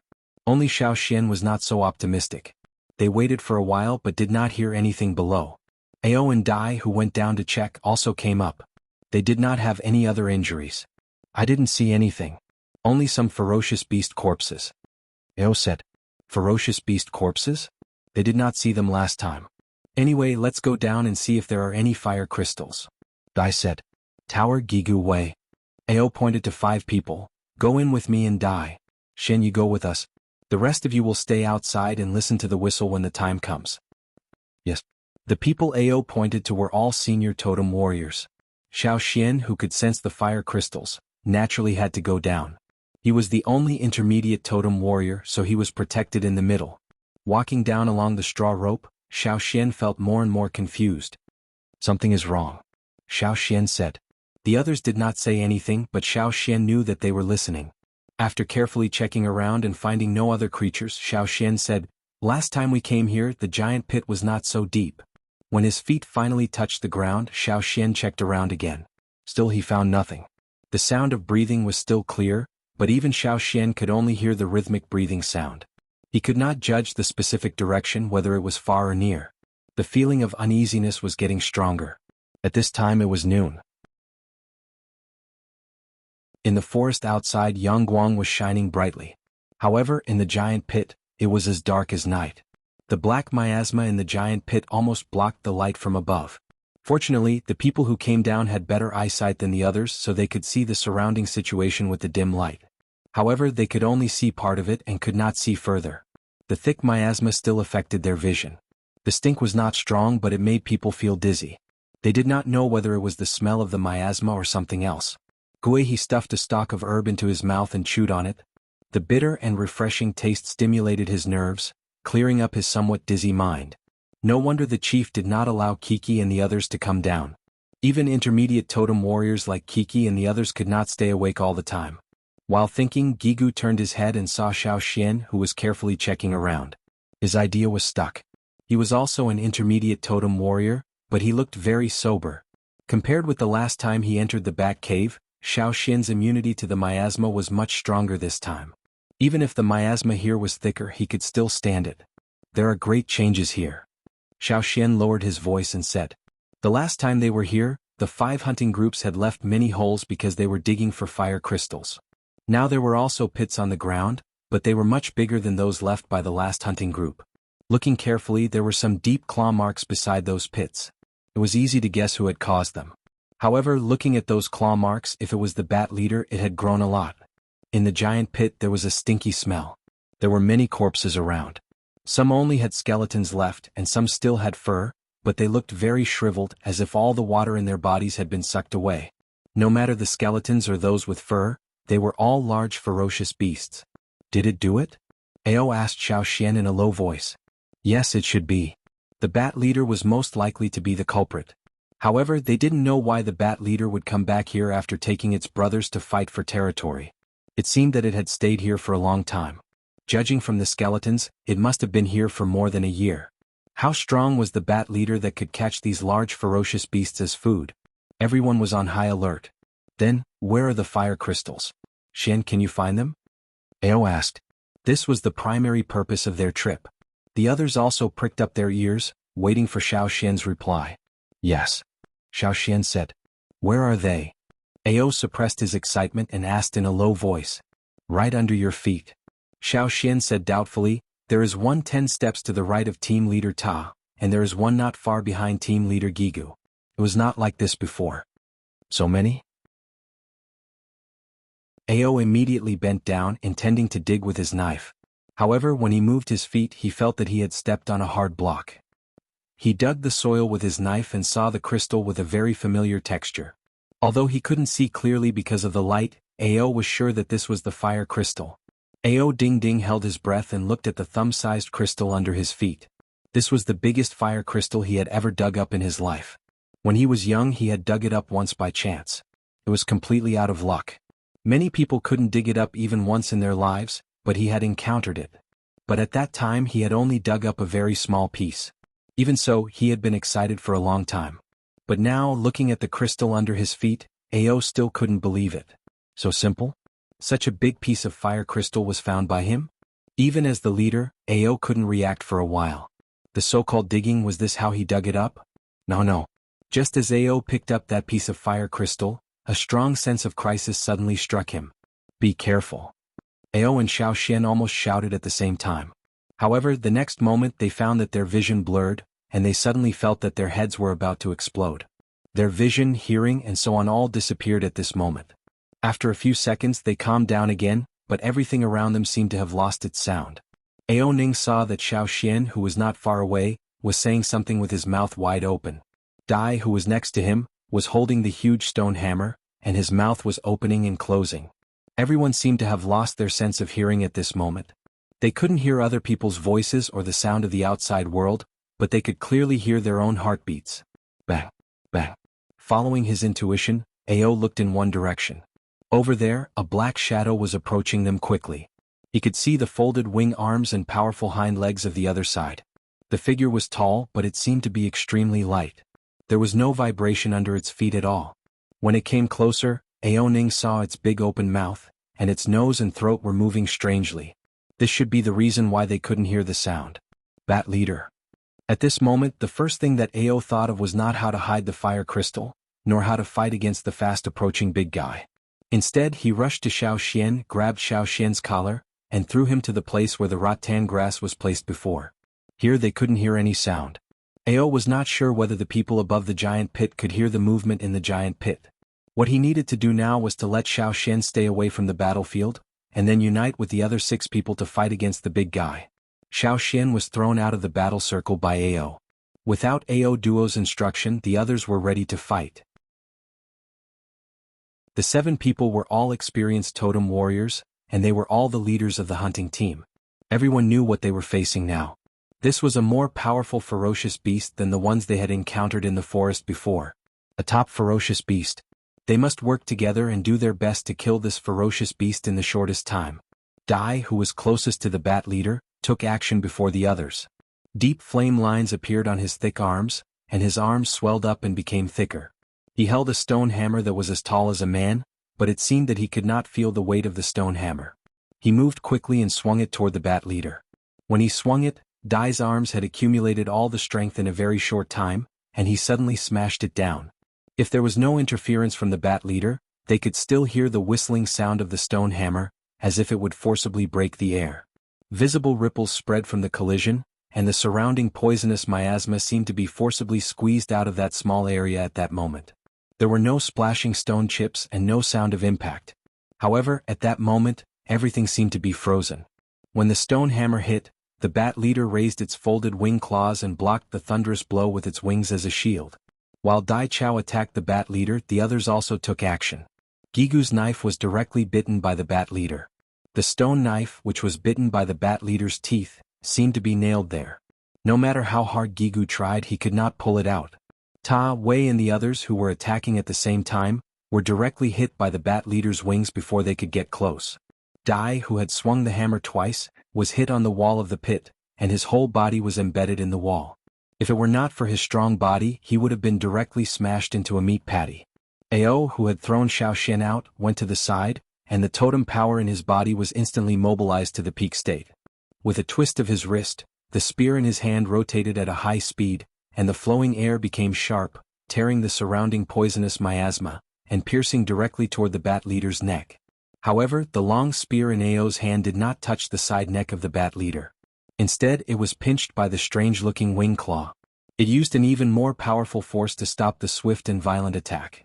Ao only felt that the spear in his hand was pulled out by a more powerful force, and the hand holding the stone spear was extremely painful, as if it had been pierced by thousands of hot thorns. Chapter 218.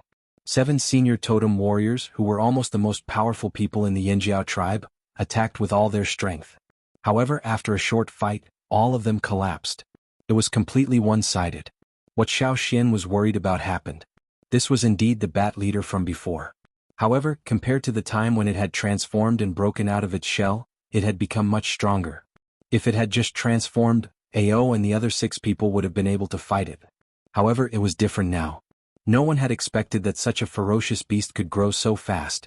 Was it just a ferocious beast? No, it was more than that. Before they came, Ao Guihe and the others thought that it was just a slightly more powerful beast.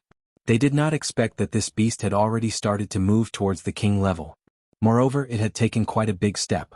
Even if there were 10 or 100 senior totem warriors like Ao, they would not dare to confront the king beast. Speaking of the king beast, the people in the tribe would even hold a kind of awe. For Xiao Xian, who had seen the king-level beast at a close distance, he clearly knew what kind of level it was. There was no way to resist it. Now the bat leader had taken a big step toward the king beast, much faster than Xiao Xian had expected. If it were not related to the fire crystals, even Ao would choose to stay away from such a ferocious beast instead of confronting it head-on. However, the fire crystals were related to their return to the old land. They could not give it up easily. Ao was blocked, and the spearhead had been broken by the wing claw. After AO, two more warriors were directly slapped to the ground before they could get close, and their heads hit the ground heavily. Fortunately, there was a layer of soft mud at the bottom of the pit. Otherwise they would have hit the hard rock directly. Even so, they were still injured. Blood flowed down from the wounds on their heads. Coupled with the sound wave attack that they could not hear, they suddenly felt as if their brains were about to explode. It was as if the entire world had become chaotic and was spinning. Blood flowed into their eyes, blurring their vision.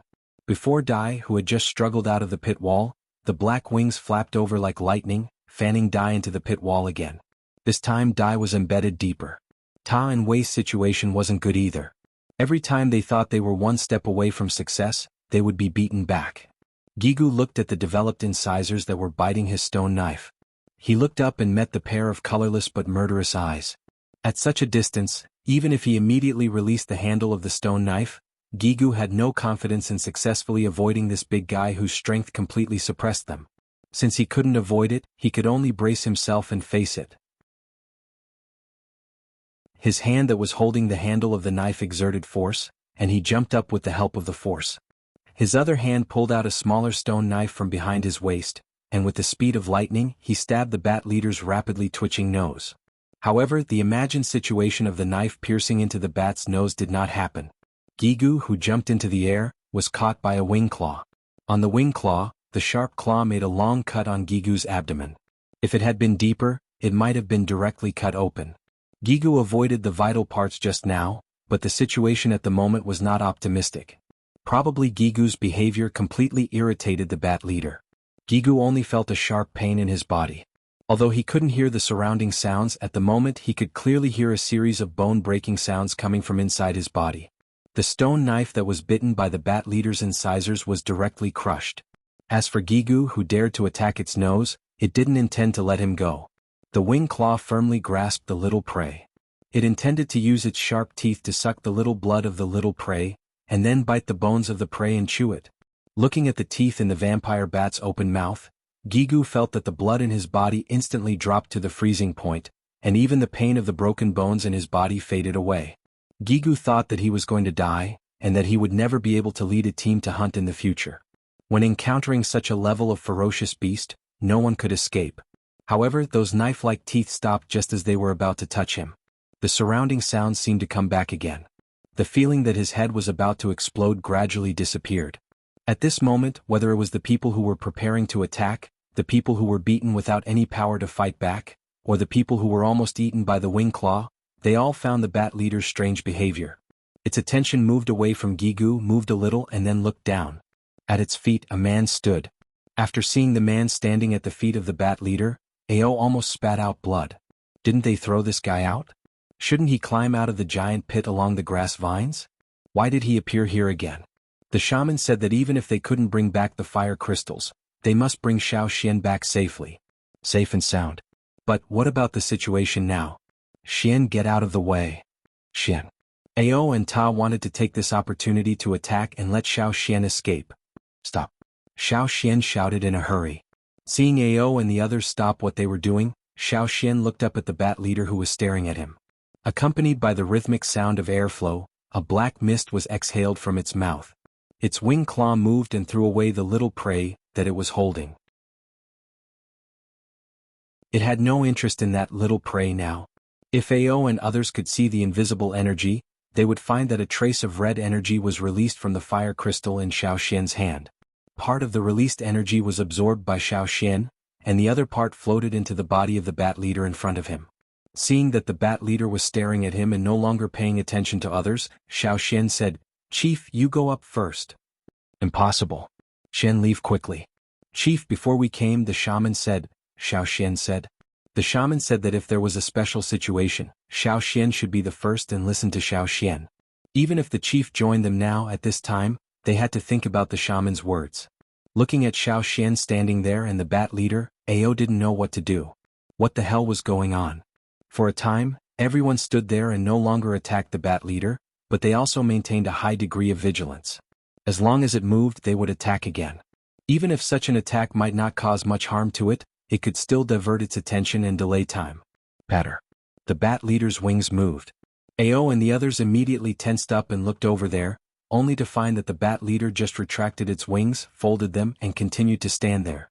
It meant that it didn't intend to attack for the time being. Xiao Xian was relieved. Sure enough, he made the right bet. Just like last time, the bat leader was very interested in the energy of the fire crystal, which was one of the reasons why he was willing to take the risk. But just now he couldn't tell others at all, and the battle began. If the bat leader could be quiet, everything would be easy. Time passed little by little. The bat leader didn't move and Ao and others didn't leave. After checking everyone's injuries, Ao asked Ta and Wei to take Gigu, who was the most seriously injured, and another person out of the giant pit. He would continue to watch here. Chapter 219. Outside the giant pit, Kiki and the others were guarding outside. Caesar wanted to go up the mountain several times, but he was stopped. He could only walk around anxiously. They didn't hear any sound, but they could feel a little vibration, which was very strange. Several people also wanted to go down to see the situation, but before that, the leader had ordered them to wait for the whistle. They didn't hear the leader's whistle until now, so they couldn't act rashly. The sun had already set. What should we do? Kiki looked at Tua. Tua shook his head. As time went by, everyone became more and more uneasy. Hey, someone is coming up. The person guarding the edge of the giant pit shouted. It's team leader Ta and Wei. The people who had been waiting outside the giant pit immediately went over. Ta and Wei found a place to put the two seriously injured people down the mountain and let them drink some medicine. They also needed a place without miasma to have a good rest, which would help them recover. Wei, you stay here first, I'll go down and have a look. After a pause, Ta said to the others, step back, don't get too close to the pit and don't go down.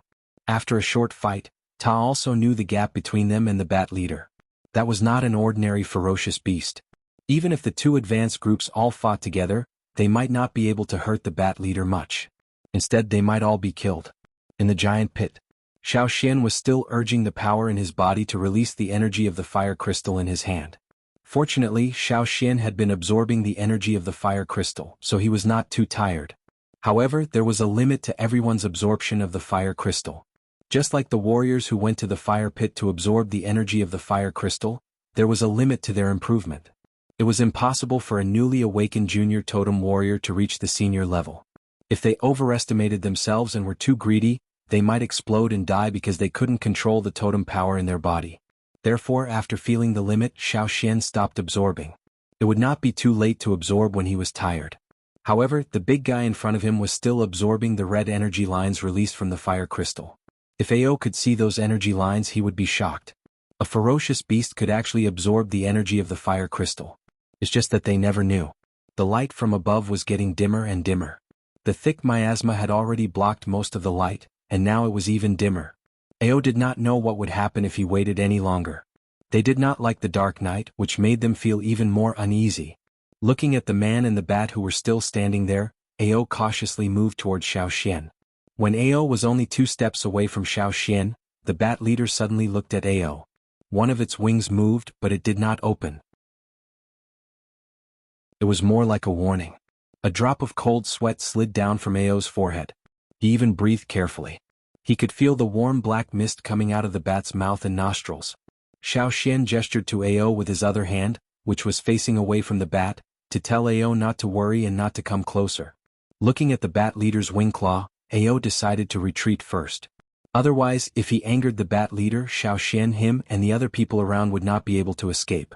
When he was about to retreat, Ao could not help but glance at Xiao Xian's arm, which was reaching out to the bat leader. He wanted to see what Xiao Xian was holding in his hand. The light was very dim. Because Ao was closer and had good eyesight, even if he could not see the color of the thing in Xiao Xian's hand, he could roughly judge what it was. Fire crystal. When he took a closer look, he found that the color of the fire crystal had become much lighter. The color of the fire crystal would only become lighter in one case. Ao had seen the fire crystal become lighter in the fire pit many times. But now, it was the first time in his life that he saw the color of the fire crystal become lighter outside the fire pit. What did Xian do? He could release the energy of the fire crystal. No wonder the shaman had such an attitude towards Xiao Xian. Ao suppressed the shock in his heart. After thinking for a while, he stared at the bat leader and stepped back. After taking 2 steps back, he stepped on something. Ao used his toes to push the layer of soft soil above the ground and saw a piece of fire crystal about the same size as the one he had just picked up. The previous one, because of the sudden appearance of the bat leader, had fallen and he did not know where it had fallen. He did not expect to pick up another one now. Ao used his toes to pick up the fire crystal, and the crystal on the ground was lifted up. When he was about to pick up the fire crystal with his hand, Ao suddenly felt a strong evil spirit coming towards him. A black shadow broke through the poisonous miasma and quietly came to him. If it were not for Ao's rich experience and intuition, he would not even know how he died. After the previous fight, Ao did not dare to take it directly. He instantly exerted strength under his feet, and the soft soil was shaken up. Ao used the strength under his feet to dodge the attack, which was like a huge blade. He barely avoided the attack, but before Ao landed on the ground, the sharp wing claws had come from above and almost nailed Ao there in the next moment. Fast. Too fast. Ao's usual spear had been destroyed. At this moment he could only pull out a stone knife and raise it to block the claw. He knew that this bat leader could easily destroy his long spear and Guihe's saber. He might not be able to withstand the next blow, but he had to do it even if he couldn't. Ao also knew that the moment his feet touched the ground, the wing claws would be nailed directly on the knife, even over the stone knife, and nailed on him. But there was no way to retreat. When the wing claws were nailed down, an arm was raised and blocked between the wing claws and Ao. The wing claws, which were about to be nailed with a fierce attack, suddenly stopped as if the pause button had been pressed. Ao's feet landed on the ground, but he did not run away. He still maintained the posture of holding the knife, but looked at Xiao Xian in front of him. The bat leader, after pausing for a few seconds, took back its wing claws. As for the piece of fire crystal that Ao had just found, it was swept away by the bat leader's wing before he grabbed it. He did not know where it went. In fact, Xiao Xian was not confident that he could stop the bat leader who suddenly went crazy. But he could not watch it go mad at Ao, so he could only try. It was really useful. The bat leader really cared about the fire crystal very much. There were many fire crystals here, but those dug out showed no sign of being absorbed. There was only one reason for this situation. It could not absorb the energy in the fire crystal. It could perceive where the fire crystal was. The sinkhole was also its masterpiece. That was to say, the fire crystals on the ground were probably dug out by the bat leader. It dug out some fire crystals, but it could not get the energy of the fire crystals. Xiao Xian speculated that it should swallow the fire crystals like eating prey. However, fire crystals were fire crystals after all. Even such a ferocious beast that was moving towards becoming a king beast could not digest them. It would poop out the same way it ate it. The ground in the sinkhole was covered with a layer of rotten things. Among them there were many substances that looked like mud, but in fact they were piled up by the bat leader's feces. The piece of fire crystal under Ao's feet was excreted by the bat leader. The soft mud was actually its feces. Ao, who had just escaped, had not yet calmed down. He heard the movement of the grass vines and saw Ta coming down from above. Ao waved his hand, indicating that they should not come over. If the bat leader went mad again, Xiao Xian might not be able to stop it again. Ao had roughly guessed what Xiao Xian was doing. But he could not believe it because of the limited knowledge he had. Even so, he did not want more people to know Xiao Xian's special secret. The shaman must know that Xiao Xian was special, but he had not said it. Naturally, he had his own considerations. 3 hours later, it was getting late. The moonlight outside could not shine to the bottom of the sinkhole. It was almost blocked by the miasma. Crack. A slight sound came from Xiao Xian's hand. The fire crystal, which could not be cut by a sharp blade made of high-quality stone, cracked. This also meant that the energy within the fire crystal was almost depleted. Xiao Xian turned his wrist and let the fragment in his hand fall to the ground. He told the bat leader in front of him that this one had been absorbed. At the same time, Xiao Xian thought in his heart, "Please don't find another one from the feces. Let me continue." The bat leader used its wings to push the fragments of the fire crystal on the ground, which had become inconspicuous. No one knew what it was thinking. After looking at it for a while, it stretched its wings and flew up. In the blink of an eye, it disappeared in front of Xiao Xian and others. When the bat leader left, Xiao Xian felt that the air here seemed to be fresher. The extremely dangerous sense of oppression from the bat leader was also much less. "It's gone." Ta came over and said. He held a piece of fire crystal in his hand and handed it to Ao. "I just picked it up over there." He wanted to ask for credit from his father, but before Ta finished his words, Ao grabbed the fire crystal from Ta's hand and threw it far away. "Ta, Let's not think about the fire crystals here. Ao said. Why? Ta was anxious. Those were pieces of fire crystals. The bat leader knows what's going on. It won't let us take any piece from here. Otherwise, I'm afraid it will hunt us down. If it were just some ferocious beasts, even if they couldn't defeat them, Ao would take the risk to dig out all the fire crystals here. However, this bat was developing in the direction of a king beast. It could be regarded as a half-king beast. Otherwise, they wouldn't have been defeated so easily. If they were hunted down by such a guy, it would be a disaster. Ao didn't dare to take this risk. Many ferocious beasts in the forest were much smarter than people expected. I agree with the chief. Xiao Xian moved his sore arms and said, every piece of fire crystal here has the smell of that bat leader. Even if we take them back to the tribe, we will be tracked down. Ta was silent. He understood the reason, but he was unwilling to accept it. Fight? They couldn't beat it. Steal? They couldn't steal. So many fire crystals were almost at their fingertips, but they couldn't take them. Aggrieved.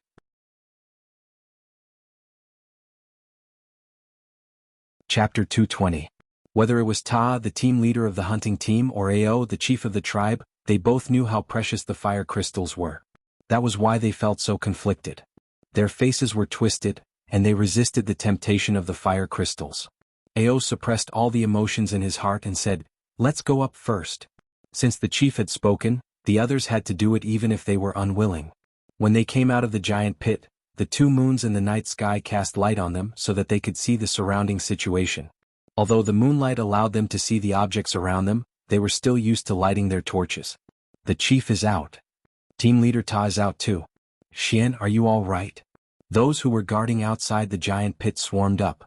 Among the 8 people who entered the giant pit, 7 were senior totem warriors, and 1 was a middle-level totem warrior. The first 7 were all injured, but the latter was the only one who was not injured. Some people attributed it to the protection of the 7 senior totem warriors, while others were confused. How could the 7 of them protect others when they were injured like this? Even if they were confused, they did not dare to ask when they saw the chief and team leaders' faces. It seems that things are not going well. Kiki whispered to Tua. 8 people went down, 7 were injured, and none of them brought out a piece of fire crystal. Everyone knew that things were not going well. There were many people who came this time, and they gathered around the giant pit. Fortunately, there was poisonous miasma everywhere, so other creatures did not dare to come here. Except for the vampire bats, no other creatures would appear. Therefore, from dusk to now, no dangerous ferocious beasts had come. The most dangerous one was not in the pit now. It's already night. Shall we find a cave to rest? But the mountain is full of poisonous miasma. We have to go down the mountain. Ta was talking when he found that Xiao Xian suddenly stopped and stood there. No one knew what he was thinking. Xian? Xiao Xian raised his head and saw that the people around were looking at him with doubts. He shook his head to show that he was fine, but he just thought of something. What did you think of? Ao asked. Xiao Xian looked at the foot of the mountain and then looked at the sinkhole at the top of the mountain. He said, I was thinking if we can't dig from the sinkhole, can we start digging from the foot of the mountain? What do you mean? Tower was confused at first, but then his eyes lit up. Dig a hole. Just like the wild beasts in the forest who were good at digging holes, they could dig a long way from one place. Even if they couldn't dig at the top of the mountain, they could still dig a hole at the bottom of the mountain. If this was really a fire crystal mine, there must be some fire crystals that had not been dug out by the bat leader. That's right. We can dig holes. The leaders and team leaders who had not wanted to give up until now, felt that this idea was feasible. Ao led his men down the mountain and found a suitable place. Let's start digging from here. This place was not covered by the poisonous miasma, so it was not within the range that the bat leader would pay attention to. They could dig without worry. Divide into 2 groups. Ta and Gigu, you lead your own team and take turns to dig and rest. Ao assigned the tasks. Yes. With hope, Ta and Gigu calmed down. Now they were full of energy and didn't care about their injuries. They just wanted to dig a hole that extended to the foot of the mountain and the sinkhole as soon as possible. Let Caesar help. He is good at digging holes. Xiao Xian said. Caesar's strength and claws were superior. Soon he dug a vertical pit at the place chosen by Ao. Then he dug from the pit toward the direction of the sinkhole. While Caesar was digging in that direction, the others were also tamping down the sides of the pit that they had dug in the beginning and building steps. The stone and soil that Caesar dug out also needed to be transported out. Xian, you take a rest first. They are enough here. Ao said to Xiao Xian. Although Xiao Xian was the only one among the 8 people who didn't seem to have any trauma, Ao felt that Xiao Xian might consume more energy than them. It also took a lot of physical strength to draw out the energy in the fire crystal. Looking at the progress of Caesar, Xiao Xian didn't refuse. Well, I will take a nap. Call me if you need me.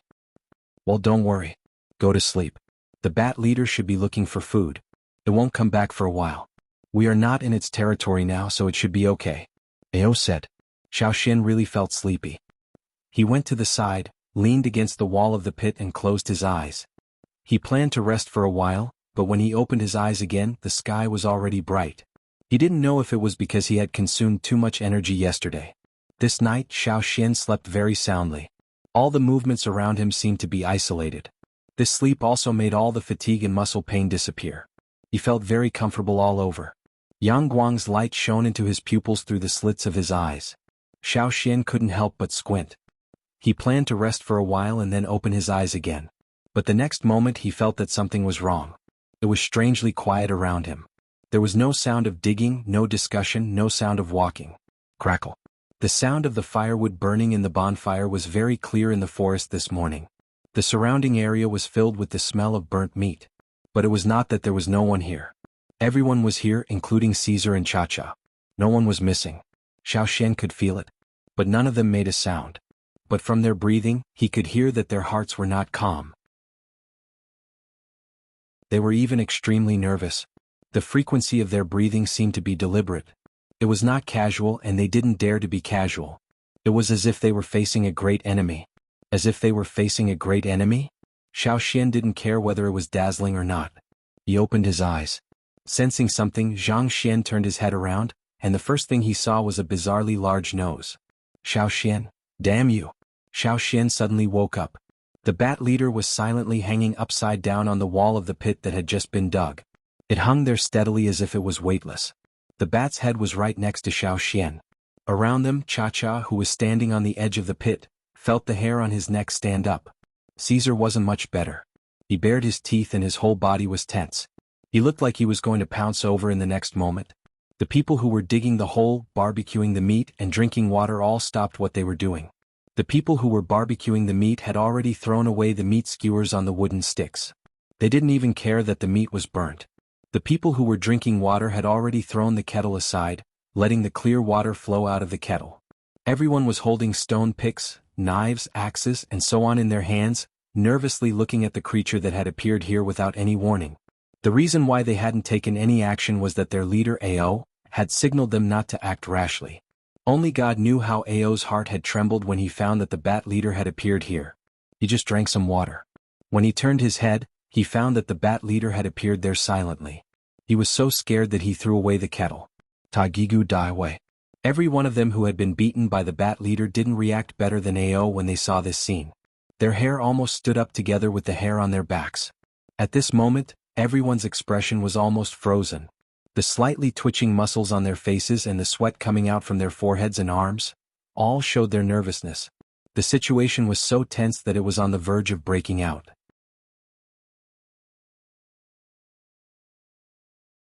Chapter 221. Xiao Xian stared at the bat leader hanging upside down next to him. After a few seconds of silence, he stood up. With Xiao Xian's movement, the stagnant atmosphere became more tense. The surrounding air seemed to be frozen, making it difficult to breathe. Everyone was worried that the bat leader hanging upside down there would suddenly launch an attack. It was not the ferocious beast that they had hunted before. On the contrary, in front of it, everyone was prey. After Xiao Xian stood up, the bat leader's head also twisted a little with Xiao Xian's movement. It seemed that it did not notice the tense atmosphere around and was very calm. Suddenly seeing this guy, Xiao Xian was a little surprised. But now thinking about it, he was not too surprised. He was just startled when he just woke up. Anyone who opened their eyes and saw this scene would be frightened. It also wanted the fire crystals. However, the one that Xiao Xian always carried with him was gone. Now there was no one in his pocket. If the bat leader went crazy here, Xiao Xian could not stop it. Just as he was thinking about it, the bat leader moved. It flapped its wings and flew into the air from the upside-down position. The airflow caused by the flapping of its wings made the fire in the bonfire jump. Everyone's tense nerves were pulled tighter again, as if they would collapse in the next moment. However, the people nervously preparing for the battle, as well as Cha-Cha standing beside the pit and Caesar in an attacking posture, did not make the bat leader do anything. It did not even look at the people around it. With a flap of its wings, a black shadow flashed, like a sudden lightning, flashing and disappearing. At the same time, Xiao Xian, who had been standing there, also disappeared. Cha-Cha shouted and chased after it, followed by Caesar. "You wait here. I'll go and have a look." Leaving these words, Leader Ao also went to the giant pit. In yesterday's battle, among the 7 senior totem warriors who fell into the pit, Ao's injury was the lightest. Gigu and Dai's injuries were not good for them to fight again. It was futile to go there, and it would only increase the casualties. After all, they were not at the same level and the strength gap was too big. When Ao rushed to the giant pit, Xiao Xian had been taken to the giant pit again. Although the bat leader had controlled its strength, its 2 hind claws still pierced Xiao Xian's animal skin coat. However, because he was wearing the insect skin caught in the ice field near the Eagle Mountain, his shoulder was not scratched, but it was not much better.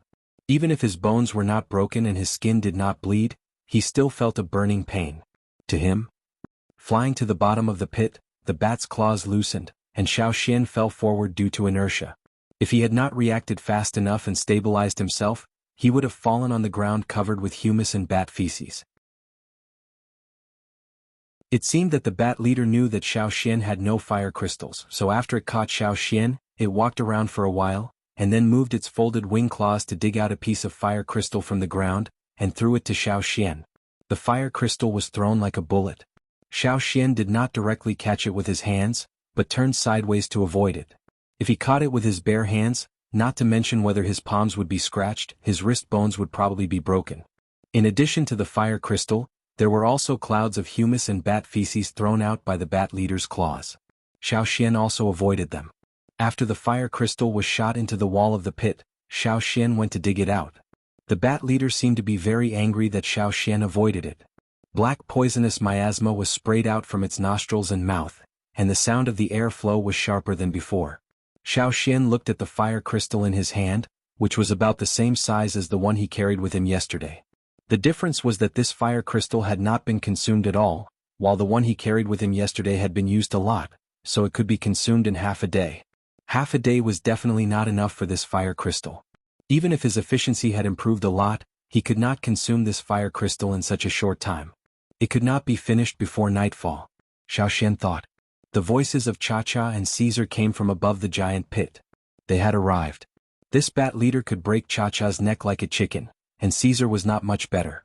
Before the bat leader took action, Xiao Xian bent his fingers and put them in his mouth, blowing a whistle that both Caesar and Cha-Cha knew, indicating that they should not come over and that he was fine.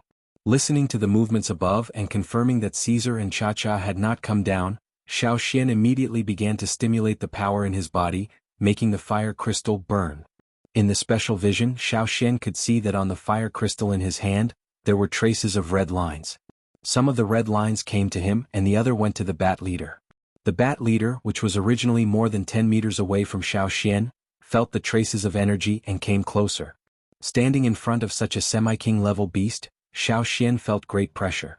Looking around at the bottom of the giant pit, there was still some chaos and all kinds of dirt could be seen everywhere. The only difference was that there was an extra body of a woolly mammoth. This should be the food brought back by the bat leader last night.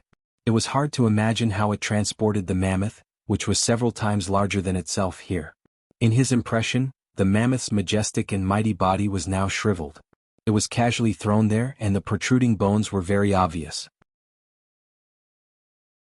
In comparison, the 2 large tusks that curved forward in a spiral shape were more attractive. However, the bat leader was not interested in these tusks, bones and so on. All the corpses were just dried up and the bones and teeth were still there. When Ao arrived at the giant pit, Cha-Cha and Caesar were wandering around the giant pit, and did not go down. He slid to the bottom of the giant pit along the place where he put down the grass vines yesterday, and saw the same situation as yesterday. Knowing that Xiao Xian was not hurt, Ao Xian was relieved. He felt a little helpless. After such a scare early in the morning, he still hadn't recovered from the shock. Xiao Xian also saw Ao at the bottom of the pit, and made a gesture indicating that he was fine. Since Xiao Xian could perceive Ao's movement, the bat leader could naturally. However, it did not care at all and did not take Ao seriously. At the moment, it was just concentrating on absorbing the energy from the fire crystal. But if Ao took away a piece of fire crystal here, it would not be so calm and would kill directly. Ao would not take the fire crystal. After making sure that Xiao Xian was okay, he stayed aside and watched in case of any accident. After a while, Ta also came down because he saw that Caesar, Cha-Cha and Ao did not go back, so he came to inquire. You go back first, let the others continue and I will keep an eye here. Ao lowered his voice and said to Ta. He looked at Xiao Xian then at his own father. Ta nodded and passed Ao a spear. You be careful too. As Xiao Xian expected, from morning until night, the fire crystal in his hand cracked with a ka sound. Seeing the cracked fire crystal, the bat leader did not stay here any longer. It flapped its wings and flew out of the giant pit to look for food.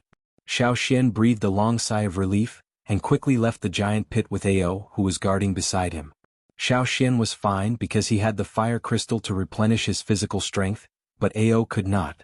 Even if he brought the herbs, he was a little dispirited because of the poisonous miasma in the giant pit. He felt better after leaving the giant pit. Xiao Xian did not eat anything since morning, so he was mentally tired and his stomach was empty, which made Xiao Xian look no better than Ao. Back to the place where the hole was dug, Xiao Xian ate several pieces of meat, and then fell asleep tiredly. The next day as usual. But this time before Xiao Xian woke up, the bat leader directly grabbed Xiao Xian and took him away. Just like the day before, Ao went over to guard. On the other side, Ta and Gigu led people to hurry up with the work. They thought that they should dig the hole as soon as possible and leave after digging out the fire crystals. On the third day before the bat leader took Xiao Xian away, someone was too nervous and triggered the traps set around the hole. The traps were originally set to guard against the ferocious beasts that came out to look for food at night, but now, it became a thunder drum that shocked everyone. The stone arrowhead was shot in the direction of the bat leader. With a clang, it hit the bat leader's wings as if it hit hard metal. The stone arrowhead fell to the ground, but the bat's wings were not hurt at all.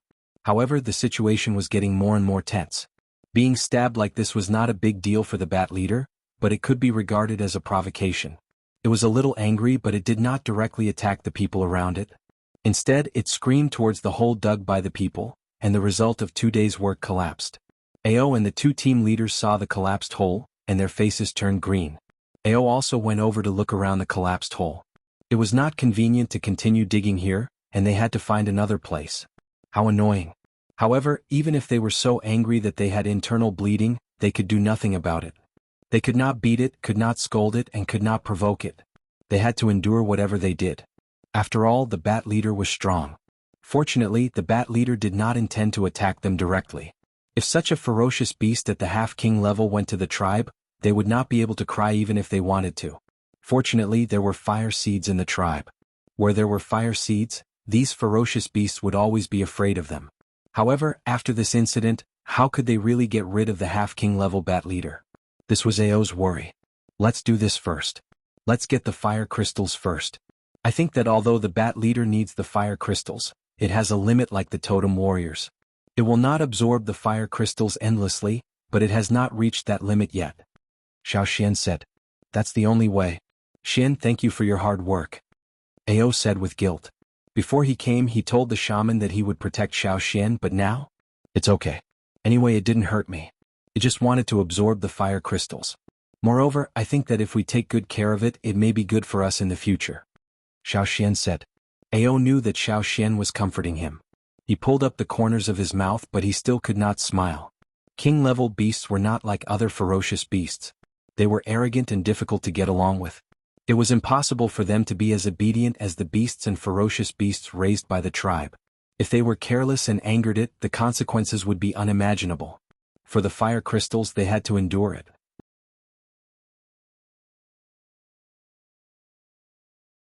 Chapter 222. Because of the bat leader's attack, the hole they had dug was ruined and they had to start from scratch. While they were digging the hole again, Ao sent someone back to the tribe and told the shaman about what had happened here. Ao did not let anyone pass on the details of Xiao Xian, the fire crystal and the half-king level bat leader. Instead, he peeled off a piece of animal skin and wrote on it. He wrote down what had happened here in detail, tied it with a straw rope, and asked the people of the Hui tribe to bring it to the shaman. He needed to ask the shaman about some things before he could make a decision. Ao was not worried that the people of the Hui tribe would secretly open the animal skin roll and read what was written inside. Without permission, the people of the Hui tribe would not read it at will. Ao still had this confidence and also trusted the people of the Hui tribe. When the warriors of the Hui tribe came back, they also brought the shaman's reply. Ao went to a place where no one was around, opened the animal skin roll and read the content written by the shaman. He thought that the shaman would write a lot of things, telling them how to deal with the half-king level bat leader. Unexpectedly, after opening the animal skin roll, Ao only saw one sentence. Ask Xian.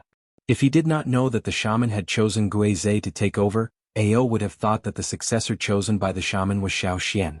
Could it be that the shaman wanted Xian to be the next chief? Ao could not help thinking. No, it should not be. With Ao's understanding of the shaman, he knew that if the shaman wanted to cultivate Xiao Xian to be the chief, it would not be like this. Ao shook his head. Since he could not guess the purpose of the shaman, Ao did not think more. At this time it was better to focus on the things at hand. Days passed and the hole they dug again had reached the foot of the mountain. It would take them 2 or 3 more days to reach the bottom of the giant pit. At that time, they would know whether there were fire crystals under the giant pit as Xiao Xian said. During this time, everyone was less afraid of the bat leader because it had not appeared here for several days. Xiao Xian would take the initiative to go to the sinkhole early in the morning and did not need it to come again. 10 days later, Xiao Xian consumed the fire crystals faster and faster. Using his special vision, he could see that the red energy lines coming out of the fire crystals were much denser than before.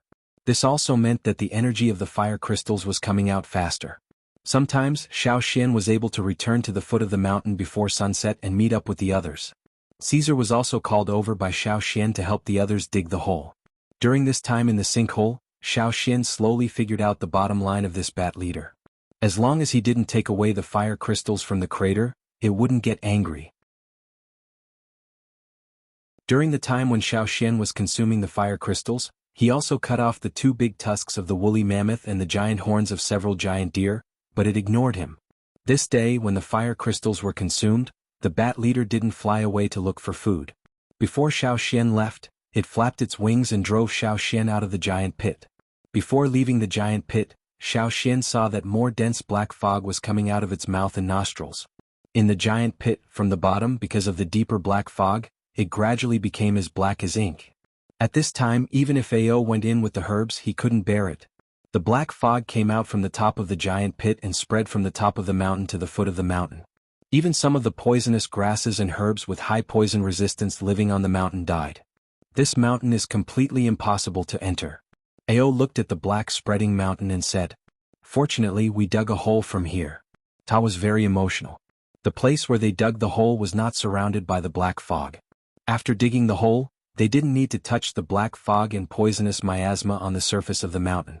Even if the poisonous miasma had penetrated into the soil and mountain stones, not much of it reached the hole, so everyone could bear it. Is it going to transform again? Gigu asked. Very likely. Ao said. King Beast. The bat leader was one step closer to becoming a king beast. Why don't we take this opportunity to? Ta held the knife in his hand and made a chopping gesture. Ao, Gigu, and Dai raised their heads and looked at Ta as if he was an idiot. The expression on Ta's face froze, and he probably realized how stupid he had just said. Not to mention whether they could bear the black fog and go in. When the leaders of the 5 hunting groups met the bat leader in the bat cave, it hadn't transformed yet, but it could move freely with its shell. Mai and the others couldn't find its trace at all, which showed the gap in strength. Now, the bat leader had been promoted to a higher level, not to mention it. Even if it was not a king beast, it had taken a big step toward becoming one. Slaughter? How difficult it was. If they were not careful, they would be slaughtered. Thinking about it made their necks cold. They were about to return to the old land. Ao didn't want to take this risk and he didn't dare to take it. The shaman said that they would face more people and more powerful warriors in the future, not ferocious beasts, let alone king beasts. But if we can't kill it when it wakes up, it will be more powerful. Will it chase us to the tribe? Dai was worried. With the fire seed it should not. Ao said. Their trust in the fire seed was stronger than anything else. If there were ferocious beasts attacking them, and the people in the tribe couldn't resist, the shaman could drive them away with the help of the fire seed. Dai was still worried. If we go back to the old land it will be better. But if we don't go back it will come out to hunt. Won't it pose a threat to the hunting group and slaughter the warriors? No. Xiao Xian said, as long as we don't provoke it, it won't slaughter the hunting warriors. Gigu was a little confused about Xiao Xian's answer. Why was Xiao Xian so sure? Intuition. Xiao Xian said. Xiao Xian had a secret. Gigu and Ta all knew it and Ao also knew it, but he didn't want to tell them. So the question ended here. Didn't you see the chief's warning eyes? When they were talking here there came a voice of ecstasy from the cave. It was Keek's loud voice. Boss, chief. Kiki rushed out of the cave and the smile on his face squeezed his eyes. Dug it out. Fire crystal, there is a fire crystal. Really? Let me see. Ao couldn't sit still and bounced up from the ground like a spring. Kiki held a small piece of fire crystal in his hand. It was only the size of the fingernail of the little finger, but it was undoubtedly a fire crystal. There were some mud and stone chips on the fire crystal, which meant it had just been dug out. Ao carefully took the small piece of fire crystal, put it in the palm of his hand, and wiped off the dust on the surface. Under Yang Guang's hand, the fiery red color seemed to burn everything it touched. It wasn't like the humus and bat feces in the giant pit. This one didn't have the smell of bats, so it was regarded as an ownerless object. Whoever dug it out could have it. Good, good, good. Ao said good 3 times in a row and laughed out loud. Without the interference of the bat leader, and with the fire crystal dug out, the depression during this time was completely gone. Ao laughed so hard that his chest shook. Excited, carefree. Dad, let me see. It was rare for Ta to call Ao in this way in front of others. Usually when there were others he called Ao, chief. Ao wanted to show the fairness of a chief. He couldn't get more advantages just because Ta was his son. But now Ta didn't care. He called Ao out because he wanted to let Ao know that his son was still waiting. Let Ao see it first. However, Ao didn't understand his son's mood. He closed his 5 fingers and held the fire crystal. Is there any more? Ao asked Kiki. There should be more. Kiki scratched his head. He wasn't sure. He just came to report the good news after digging out the fire crystal. Let's go inside and have a look. Ao couldn't wait to walk into the cave with others. Xiao Xian was the last. Before entering the cave, he looked up at the mountain covered with black fog and the ink-like top of the mountain. Xian, come here. Kiki urged in the cave. Coming. Looking back from the mountain, Xiao Xian walked into the cave.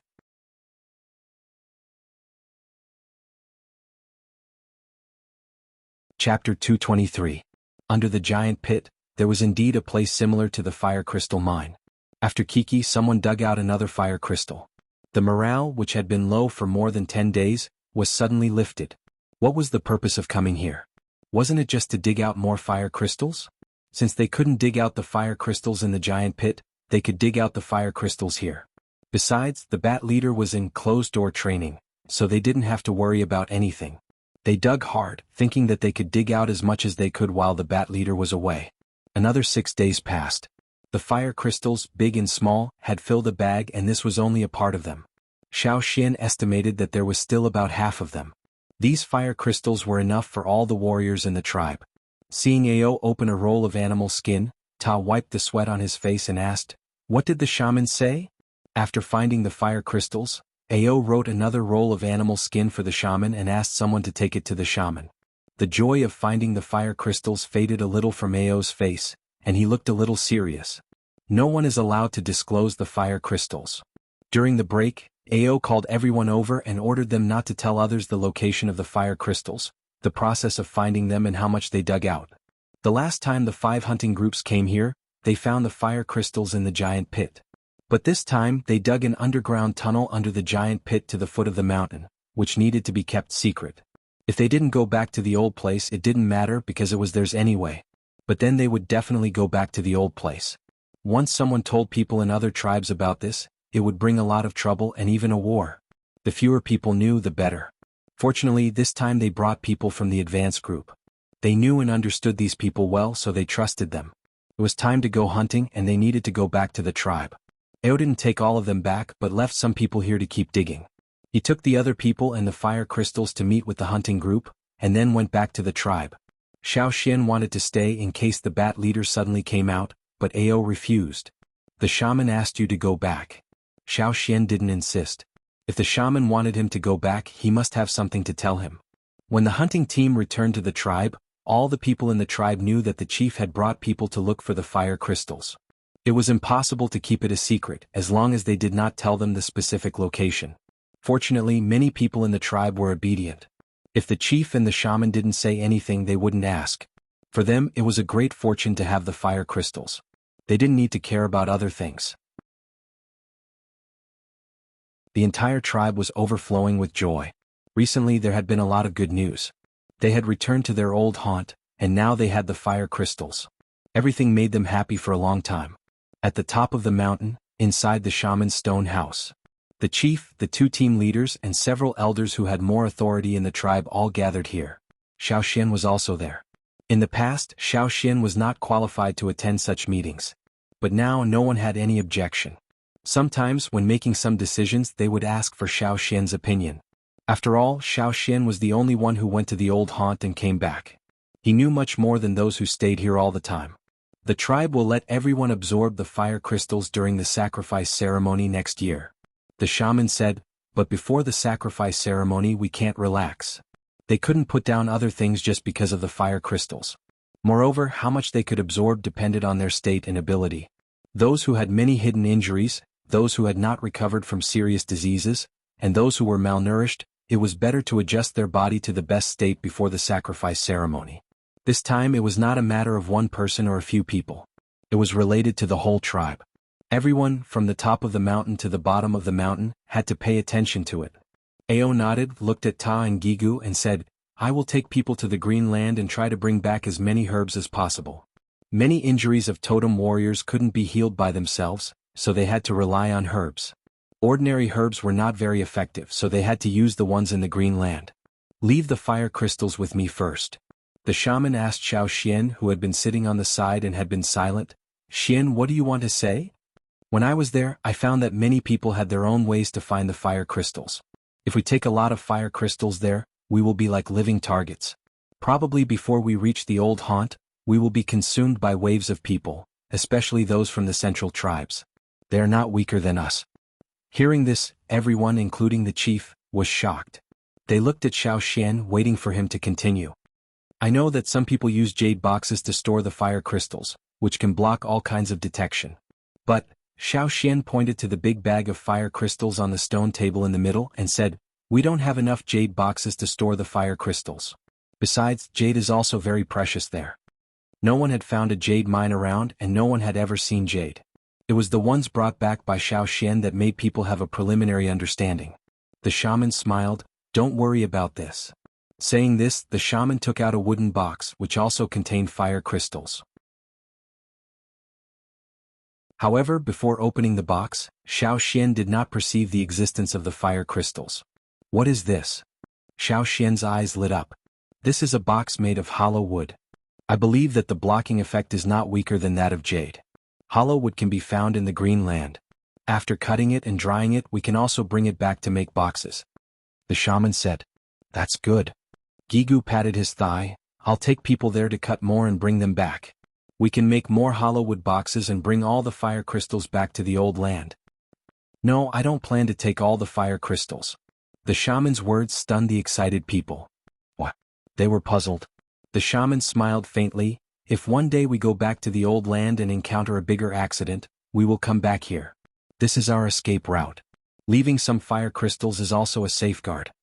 Inheritance and continuity were things that every tribe could not ignore. As the shaman, he naturally had to consider things in the long term. The fire crystals dug out are enough for all the totem warriors in the next sacrificial ceremony. As for the rest, take some of them with you and keep them for future use. As for the rest, you have to put them back into the tunnel you dug and then close the tunnel and cover it. As long as those who followed kept the secret of the tunnel, it would be fine. Xiao Xian had said that the fire crystals were very tempting. The shaman believed that when outsiders got the news from other people in the tribe, they would definitely look for the giant pit. What was in the giant pit? The half-king level bat leader. If someone really looks for it, then let them die. The shaman's usually calm gaze became sharp, causing everyone present to feel a chill run down their spines. They couldn't help but tremble. King beasts were not common. Xiao Xian only knew that there was a king stone worm in the mountain where Mai's hunting group's second stronghold was, and he had felt that kind of pressure from a very dangerous distance. King beasts were not easy to deal with. Xiao Xian was just an exception. He believed that the king beasts could deal with the outsiders in the future. Even if the half-king level bat leader was not really at the king level, it was enough to deal with them. The shaman's words made the people present silent for a long time, and then they sighed deeply. We do need to think more about it. I have no objection to this. Let's do as you say. Don't let others know about this. The shaman didn't let them leave until they finished discussing the fire crystals in the stone house. Xian, you stay, the shaman said. When the others left, the shaman said to Xiao Xian, remember to prepare for the sacrificial dance at the beginning of next year. Xiao Xian's face twitched and he said, yes. Although the dance was a little weird, he would get used to it. For this dance he had to hunt some good prey and make new clothes. At that time, it would be inappropriate to wear the old clothes at the sacrificial ceremony. He would be laughed at and his strength would be regarded as stagnant. The shaman asked Xiao Xian to be one of the members of the sacrificial dance, not only because of Xiao Xian's contribution to the tribe. In the year when Xiao Xian was away, fewer people awakened their totem power at the sacrificial ceremony. In addition, the shaman tried to engrave 2 beasts, but they both failed. The warriors who raised the beasts thought it was their own problem. They didn't raise the beasts well, so the engraving failed. But the shaman knew that he was the main reason. When he engraved the beasts, he wasn't as good as when he engraved the first batch of beasts. Halfway through the engraving he felt powerless. One of the beasts didn't even have a totem. The shaman thought that Xiao Xian was also the reason. When Xiao Xian was there, the situation would be much better. Of course, the shaman wouldn't tell Xiao Xian about this. But every time he thought about it, the shaman wished he could go to the fire pit and kowtow to his ancestors, to vent his depression. How could such a talent not be a shaman? Xiao Xian didn't know about the shaman's depression at all. He went to find Ao and decided to go to the Green Land with him. Before returning to the old haunt, he wanted to find more herbs. One reason was to prepare for the future. When he returned to the old haunt, there would be many places to use herbs. But when he arrived at the old haunt, he wouldn't be able to adapt completely in a short time. He didn't know the geography of the old haunt, so it would be difficult to find good herbs. And the other reason was because of Old Ko. Old Ko was old. Before the sacrificial ceremony, he wanted to give him more nourishment. The better he was during the sacrificial ceremony, the more fire crystals he could absorb. It would be good for Old Ko in the future. In other tribes, disabled people like Old Ko didn't live well. Xiao Xian only hoped that he could improve as much as possible. Before the winter came, the entrance to the fire crystal cave was blocked, and the surroundings were covered. No one could see that there was a tunnel there. After 2 or 3 years, it would be even more difficult to see. Before the winter, Xiao Xian prepared a lot of food for the children in the cave. In the past 2 years, the kids who came out of the mountain cave would bring something to the kids in the mountain cave before winter every year. Now, the kids in the mountain cave had caught fish and meat sent by others, so they were much stronger than before. If they were well nourished, their chances of awakening would be higher.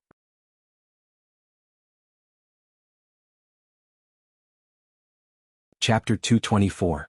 The winter in the tribe was still filled with endless snowflakes and extremely cold weather. Yanji and the others were on the mountain. In such weather they couldn't survive alone. Fortunately, they were taken care of.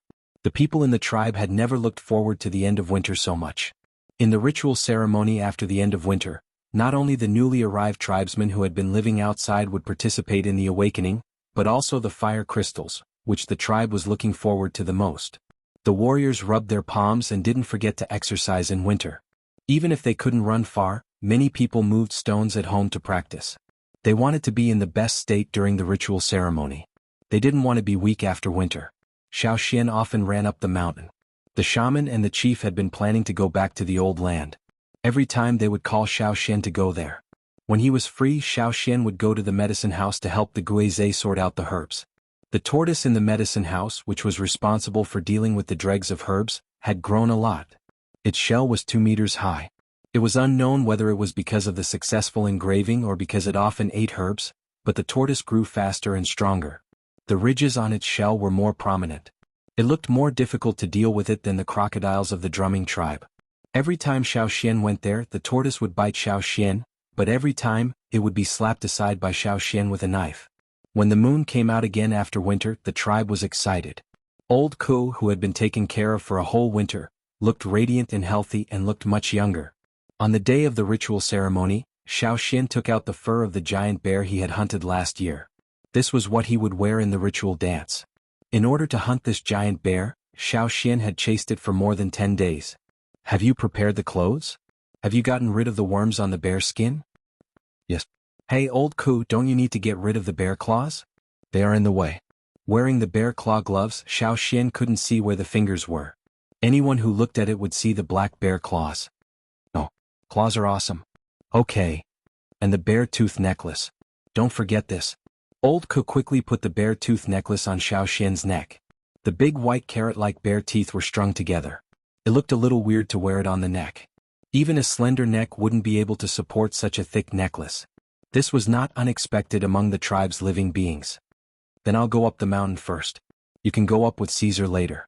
Cha-cha, find a place to play by yourself. Don't go too far. Xiao Xian shouted at the eagle in the sky.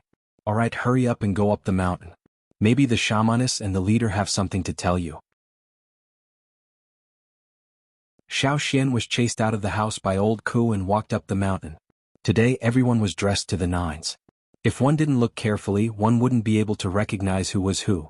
Although he had participated in many sacrificial ceremonies, Xiao Xian still couldn't help but feel like he was at a gathering of wild beasts every time.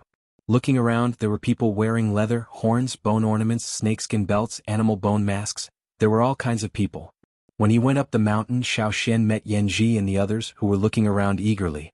Yanji and the others who had participated in this kind of ceremony for the first time were quite reserved, but they couldn't hide the excitement on their faces. So awesome. They hadn't awakened, so naturally they didn't have their own sacrificial animal clothes. What they were wearing now were just ordinary animal skins, which were given to them by the tribe to keep them warm. Xiao Xian waved his bear claws to Yanji and the others and greeted them. The bear claws on the bear paw gloves were too big and troublesome.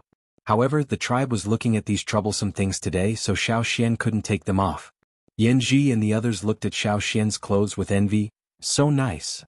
Are you talking about Xian? You haven't seen the thorn black wind leather clothes he used to wear. I still think that one looks more awesome. A passerby joked. The giant bear was not worse than the thorn black wind, but the thorns on the thorn black wind's body were indeed more ferocious than the bear's skin. Don't envy others. When you awaken, you can go hunting with the hunting team, and then you can have your own sacrificial animal clothes. The man said. Can we also hunt something like Xian's clothes in the future? Jianghu clenched his fist. It depends on your strength. After all, there are few people like Xian. No matter what, you have to awaken first. Yes. They were going to awaken and become real totem warriors. This year they were wearing clothes prepared for them by others, so they couldn't compare with others. But next year, the year after that, and every year after that, they would wear the best trophies they had hunted to participate in the ceremony of the tribe. Xiao Xian first went to the shaman, and together with the others who were going to perform the sacrificial dance, they painted lines on their faces, and then went to the fire pit. There are many people who are going to awaken this year. Xiao Xian said. Yes, last year 7 people failed to awaken. This year, including Yanji and the others, there are more than 100. Tua put on the animal bone mask and said. Just now he had taken off the mask to paint lines on his face and now he put it on. The animal bone mask was made by cutting off the head of a ferocious beast, boiling it, and removing the skin and flesh, leaving only the bones and the teeth in the mouth. Those sharp teeth were also the most important part. It was recognized in the tribe that the best animal bone mask could not have broken teeth, not to mention that the sacrificial dancers had higher requirements.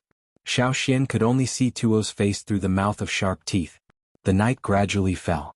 The whole mountain and all the people of the tribe had gathered at the top of the mountain.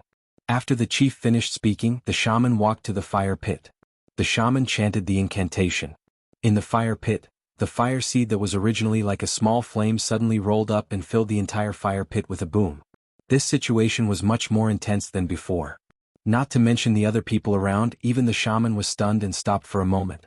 The music sounded and the sacrificial dancers started to work. Xiao Xian, who was wearing a thick bearskin, jumped up and danced with the well-dressed people around him, baring their teeth and brandishing their claws. While dancing, Xiao Xian once again entered the mysterious state that seemed to be separated from reality.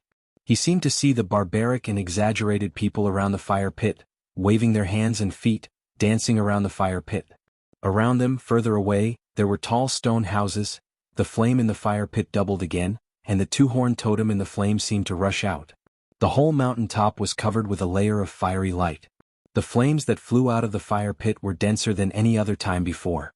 At the same time, in another place far away from the Yanjiao tribe, in the old land of the Yanjiao tribe, Where the fire pit used to be, the fire vein appeared again. First, there was a shining light spot in the center, and then, from this light spot, there were 6 fiery veins extending in 6 directions. The birds nesting in the surrounding trees, who had just fallen asleep, were awakened. Flocks of birds flew out of their nests, screaming cha-cha, and flew away in the direction away from the fire pit. A nocturnal ferocious beast, who had just stepped into this area, growled and turned around to leave quickly. On the ground, where the fire veins spread, the bloodthirsty vines that had captured countless creatures struggled weakly and quickly withered. Following the departure of the flying birds and insects, this place was completely silent. There was no music, no dancers, and no one. Under the dark night sky, only the fire veins on the ground lit up the ruins.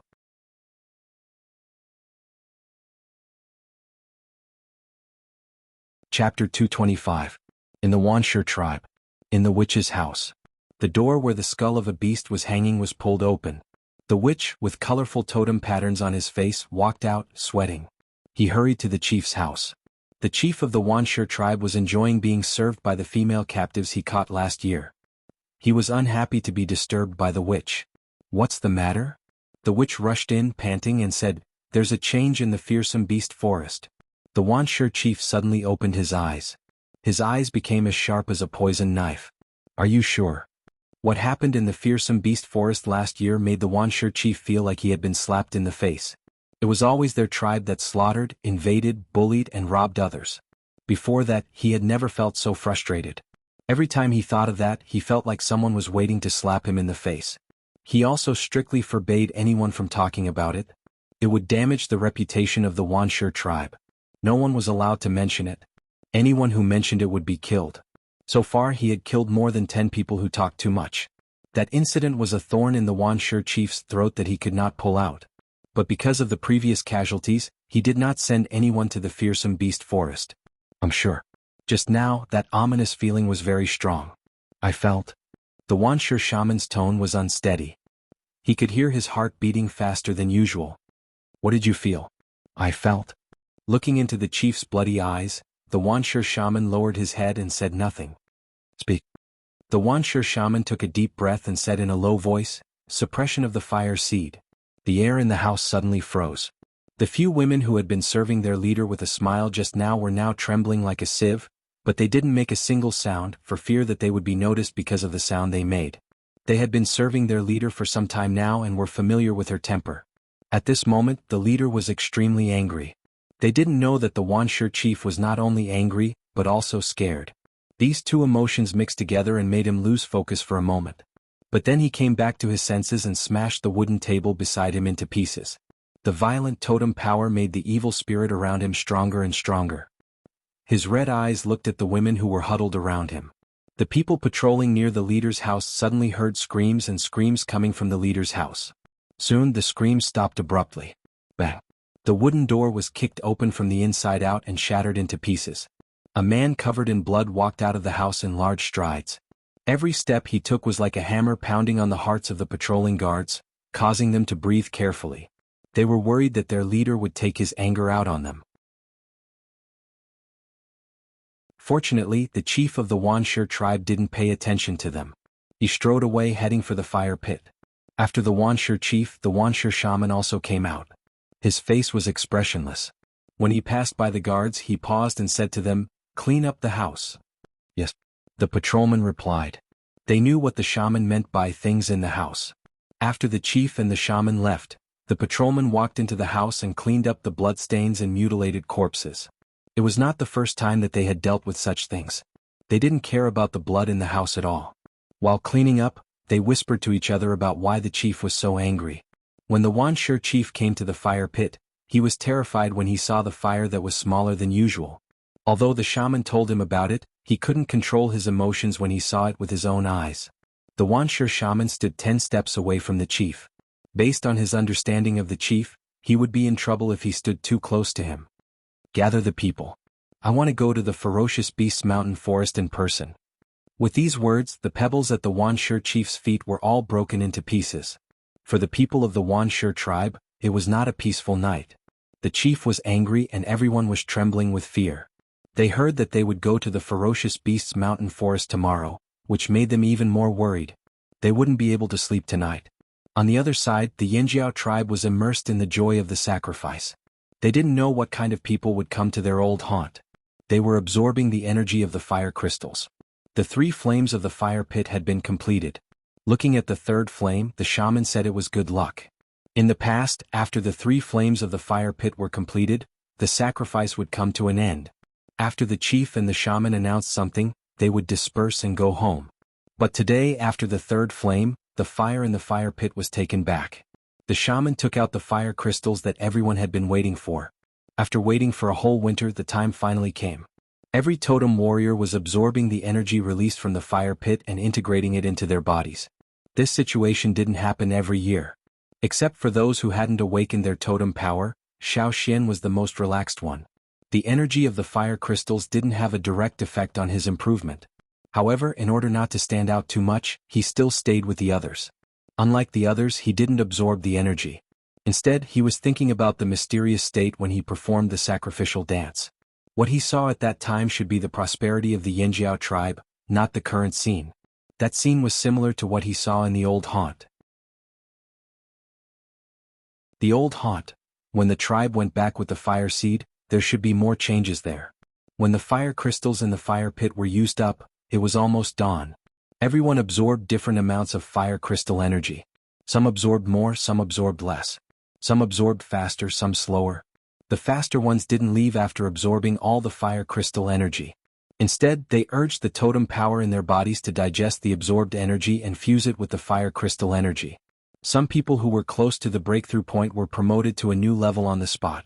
The young warriors couldn't restrain the joy on their faces when they saw the totem tattoos extending over their elbows. But because the sacrifice was not over, they didn't dare to make a sound. They could only try to hold back their laughter, clenching their teeth and fists. Their faces were distorted. The shaman glanced at them and smiled. After announcing the end of the sacrifice, everyone left one after another. Those who had a good relationship with each other would talk more tonight and celebrate together. After a few days, when they are stable, summarize the situation and report it to me. The chief said to the people next to him. Yes. The 100 totem warriors who were going to awaken their totem power tonight, including Yan Ji and the others, all succeeded in awakening their totem power and becoming totem warriors. Jiao Wu almost couldn't hold back his laughter and began to cry. Yan Ji, Yan Shua and the others also had tears in their eyes. The children next to them didn't understand why these people who were older than them were crying. Although it was very proud to awaken their totem power and become totem warriors, they didn't need to be so excited. The shaman didn't say anything and asked people to take these new warriors to the side. Tonight he had to teach these new warriors a lesson. Let's go, Xian. Old Ku sat on the wolf's back and shouted at the edge of the top of the mountain. Coming. Xiao Xian looked away from the fire pit and towards Old Ku and Caesar. Have you been promoted? Old Ku patted his wrist. He was asking Xiao Xian if he could be promoted from an intermediate totem warrior to a senior totem warrior. The totem tattoos on the arms of senior totem warriors could go over their wrists. Because Xiao Xian was wearing a sacrificial animal costume, Old Ku couldn't see the totem tattoos on his arms, so he asked. Xiao Xian shook his head. Old Ku's expectant eyes dimmed, but then he smiled and said, It's okay, take your time. Old Ku just saw that many people had been promoted by one level tonight. In his opinion, Xiao Xian was a very excellent and talented warrior, so he should be promoted by a lot. But when he saw Xiao Xian shake his head, he was worried that Xiao Xian would think too much and be too depressed, so he put aside his disappointment and comforted Xiao Xian. Xiao Xian smiled and didn't say anything. When they went down the mountain, Xiao Xian was stopped by Lang Jie and the others. Many people in the hunting group had been promoted by a lot, and Mai had directly become a senior totem warrior. Everyone was happy. As the leader of the hunting group, Mai waved his hand and called all the warriors in the hunting group together to celebrate. And Xiao Xian, who was the biggest contributor, naturally couldn't be left out. You go. Old Ku smiled and his eyes narrowed. He patted Xiao Xian's shoulder and then patted Caesar's head. Let's go back first. After a winter's rest and recuperation, plus the fire seed energy and fire crystal energy he absorbed during the ritual ceremony, Old Ku now felt that he had returned to the time when he was young. He was full of strength and the improvement of his body was very obvious. Although he had lost a leg, he could walk down the mountain easily with a crutch. However, Old Ku didn't walk. He rode on a wolf, and under the disdainful eyes of Gu and other old acquaintances, he slowly went down the mountain while humming the hunting song. Before the first hunting this year, the shaman and the chief got the statistics, and the result made them very happy. Originally, there were only more than 10 senior totem warriors and 2 of them were old warriors. Compared with the young and middle-aged warriors, their fighting strength was naturally inferior. But this time, there were 20 more young and middle-aged senior totem warriors. According to the report, although many people didn't succeed in the breakthrough, they were close to the turning point. It was believed that they were not far away from the breakthrough. Good. Very good.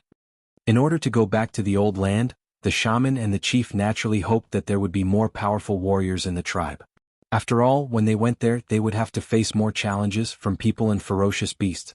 Only with more powerful strength could they go back and stand firm. How's the ship building? The chief asked the warrior next to him. Still trying. The warrior reported the progress of the ship building to the chief and the shaman. It's too slow, Eo said. Because they were looking forward to going back to the old land, naturally they were not satisfied with the current progress. It's not urgent, the shaman said. However, even though he said that, his next sentence was to discuss with the leader whether or not they should dig a large pool near the training ground, the kind that didn't have wood-eating insects. It would be good for the shipbuilders to test the ships that they built. After all, it was related to the fate of the entire tribe. Digging a big pool was not a small project. Choosing a place, digging a hole, drawing water, and other processes were not easy. However, Ao agreed without hesitation.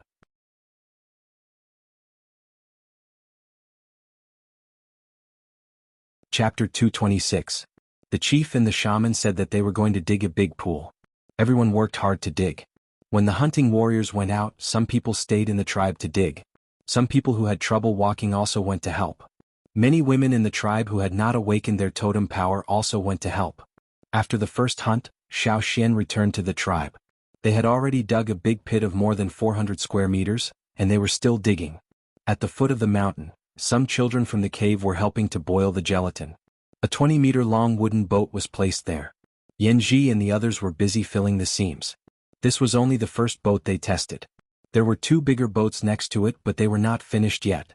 Xiao Xian picked up the tools and went to help. How is it going? Xiao Xian asked. Before the rainy season, these 3 boats will be finished. At that time we will try these 3 boats. If they were successful, they would try to build bigger boats. As the shaman said, the boats they built were important to the people of the tribe. The quality of the boats had to be good. Otherwise they would be hit by fish in the river and leak. How was the hunting? Jianghu couldn't help but ask. Not bad. Xiao Xian followed the advance group to the green land. This time they found a kind of curly-tailed herb and hunted a lot of prey on the way. They were satisfied with the harvest. We're going to go hunting too, Jianghu said. Yes, but not until next time, Xiao Xian said. Yanji and the others were the same as most of the new warriors. They would not follow the first 2 hunts, and would go out with the advance group on the 3rd hunt. However, because of their special status, they would definitely send someone to protect them. When we leave, you will take care of this place, Yanji said to Xiao Xian. Don't worry. Yanji and the others and Xiao Xian would not go hunting at the same time. In this way they could ensure that there would be someone watching over the boat every time. The Yanjiao tribe dug a hole and directly dug a lake. Even the Longboat tribe's fleet would have a large space inside. The warriors who dug the lake didn't think it was big enough. If it weren't for the fact that they were surrounded by mountains, which made it difficult to dig, they would have dug even more. During the rainy season, water would be stored here. When the rainy season was over and there were no wood-eating insects in the river, the water would be brought here. From the lake to the river, a waterway nearly 10 meters wide was dug. This made it easier for the boats in the lake to travel directly to the river. Under Xiao Xian's suggestion and guidance, a sluice gate was built near the mouth of the river. The sluice gate would be closed except for the period after the end of the rainy season. The lake and waterway have been dug. We're just waiting for the rainy season to come. During the rainy season, the lake would be filled with water from the river. Unfortunately, we can't go back this year. Lang Jie looked at the dug lake and waterway and said, if it weren't for the insects in the river, we wouldn't have to spend so much effort to dig the lake. We could just put the boat in the river and try it. There's no other way. Let's wait until next year. It should be possible next year. While the people of the Yanjiao tribe were busy, on the other side of the river, in the old place of the Yanjiao tribe, in the ferocious beast mountain forest, the chief of the Wanshi tribe led a large number of people there. This time he brought nearly 1/3 of all the warriors of the tribe. Because of various ferocious beasts and dangerous plants in the mountain forest, many of them died. But in the end they found the old place of the Yanjiao tribe. Scraping the moss and vines on the stone with a knife, the chief of the Wuxia tribe, Bian, with blood stains on his body, looked at the words carved on the stone and read softly, Yanjiao? Then he snorted and said disdainfully to the shaman who came over, "Is this your concern? This tribe that has long been extinct?" The Wuxia shaman didn't speak. Bian's smiling face became ferocious. He punched the big stone with the words carved on it. Bang! A fist-sized hole appeared on the hard stone. The stone, which had been firmly standing on the ground, was knocked down by this force and rolled away. He didn't look at the stone that had rolled away and continued to lead the group forward. Not long after they arrived at the ruins. From a long time ago the Wuxia tribe knew that there used to be a tribe here. But that tribe disappeared, leaving only ruins. Later, the chiefs who took over didn't care about the ruins in the mountain forest anymore. Because the mountain forest was expanding day by day, the ruins became more and more dangerous, so they rarely went inside. The ruins recorded the historical events of the great changes in the world. The tribe that used to live here was no longer as glorious as before. No one stayed and they were regarded as extinct by everyone. Although it was already the season of lush vegetation and the surrounding forest was full of vitality, everyone who stood in front of the ruins could feel a sense of desolation. It was as if an old man had lifted up his cover and revealed his body that was riddled with scars. Glory and shame were things that happened thousands of years ago. Except for the people of the Yanjiao tribe, others didn't have such deep feelings. Just like the people of the Wuxia tribe standing here. Except for a little inexplicable emotion when they saw the ruins for the first time, they only thought about whether there were any precious things left here. Bian, the chief of the Wuxia tribe, looked at the obvious 6 marks on the ground and narrowed his eyes dangerously. Are these the marks of sacrifice? Bian pointed at the 6 lines that seemed to have been burned and asked the shaman. Although he didn't know much about this kind of sacrifice, he could see that these were the marks of another tribe's sacrifice ceremony. Every tribe had its own style of sacrifice. It should be, said the shaman. It should be. The shaman paused and said, I don't feel the existence of the fire seed here. Of course there is no fire seed here. This tribe died out long ago. Bian shouted. But if there was no fire seed, why would there be a suppression of the fire seed? If there was a suppression of the fire seed, it meant that another tribe was stronger than them. If it wasn't the big tribe that had died out, could it be a conspiracy of other tribes in the central region? The Wuxia tribe had made trouble for the Lu tribe many times and had been warned by several big tribes in the central region. So they deliberately held a sacrificial ceremony here to frighten the Wuxia tribe? Maybe the previous incident was also caused by those guys in the central region. Bian thought to himself. After all, except for them, no one was against him and it was impossible for them to create a suppression of the fire seed. The more he thought about it, the more he felt it was possible. Bian ignored the shaman, who wanted to say something but stopped and called someone. Destroy everything in the surroundings. Completely and utterly destroyed. Especially here. Bian pointed to the center of the 6 marks. Dig these out. Don't let me see these again. Although he thought it was the work of those old guys in the central region, he didn't have a good feeling about this place, especially the tall pillar, which seemed to be mocking the Wuxia tribe. Although the Wuxia tribe was one of the strongest in the central region, it was still weaker than the other big tribes because of the suppression of the fire seed. Destroy this too. He couldn't do anything to those old guys in the central region, but couldn't he do anything to these stone ruins? Anyway, it was useless to keep these things. If the tribe was gone, what was the point of these stones? They were an eyesore. In the mountain forest, with a bang, the tall pillar where Xiao Xian once stood fell down. Not only that, but Feng Wu was still not satisfied with the fallen stone pillar. He ordered his men to break the stone pillar into pieces and chisel many holes into the broken pillar. The paintings carved on the stone pillar were also destroyed until they were even more blurred. Not a single complete pattern could be seen. The surrounding ruins were even more ruined. Some half-collapsed stone houses all fell down. Large stone slabs were knocked into small pieces and the small pieces were thrown away in all directions. The better stones were dug out and taken away. The place where the fire pit used to be had been dug into pits of various sizes. It was completely different from what Xiao Xian saw when he first came here. The trees were cut down and the grass was dug up. The whole place was almost peeled off and changed. Looking at the final result, Bian was very satisfied. Then he laughed and set a fire in the forest. Burn those eyesores. Perhaps if they were burned, no one would come here to make trouble again. It would be better to burn the forest here, but it was impossible. There were many pools nearby and ferocious beasts. Some ferocious beasts also knew how to put out fire. Was a pity. However, it was better not to burn them all. Otherwise, all the ferocious beasts here would be forced out, and the Wuxia tribe would be the first to suffer. Even if they couldn't burn them all, it would make Bien feel better. He liked to destroy.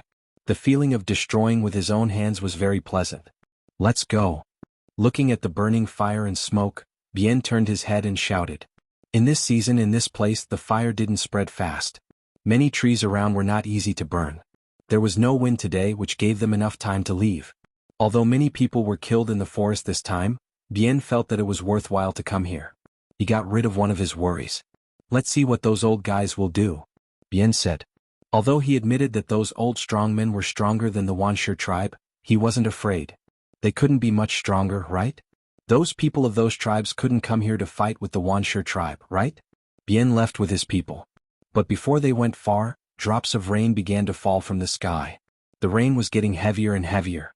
The fire, which was set well and not easy to burn before, was gradually extinguished. The rising smoke was also extinguished. Bah, it's raining, Bien said discontentedly. Today's weather was really gloomy. He knew there would be rain, but he didn't expect it to rain as soon as he set the fire. However, Bien didn't intend to go back. Let it be. Anyway, he had done what he should do. Different from Bien's good mood, the shaman's mood was more complicated. Because the uneasiness in his heart rose again, and it was stronger than before. He hoped that he was oversensitive.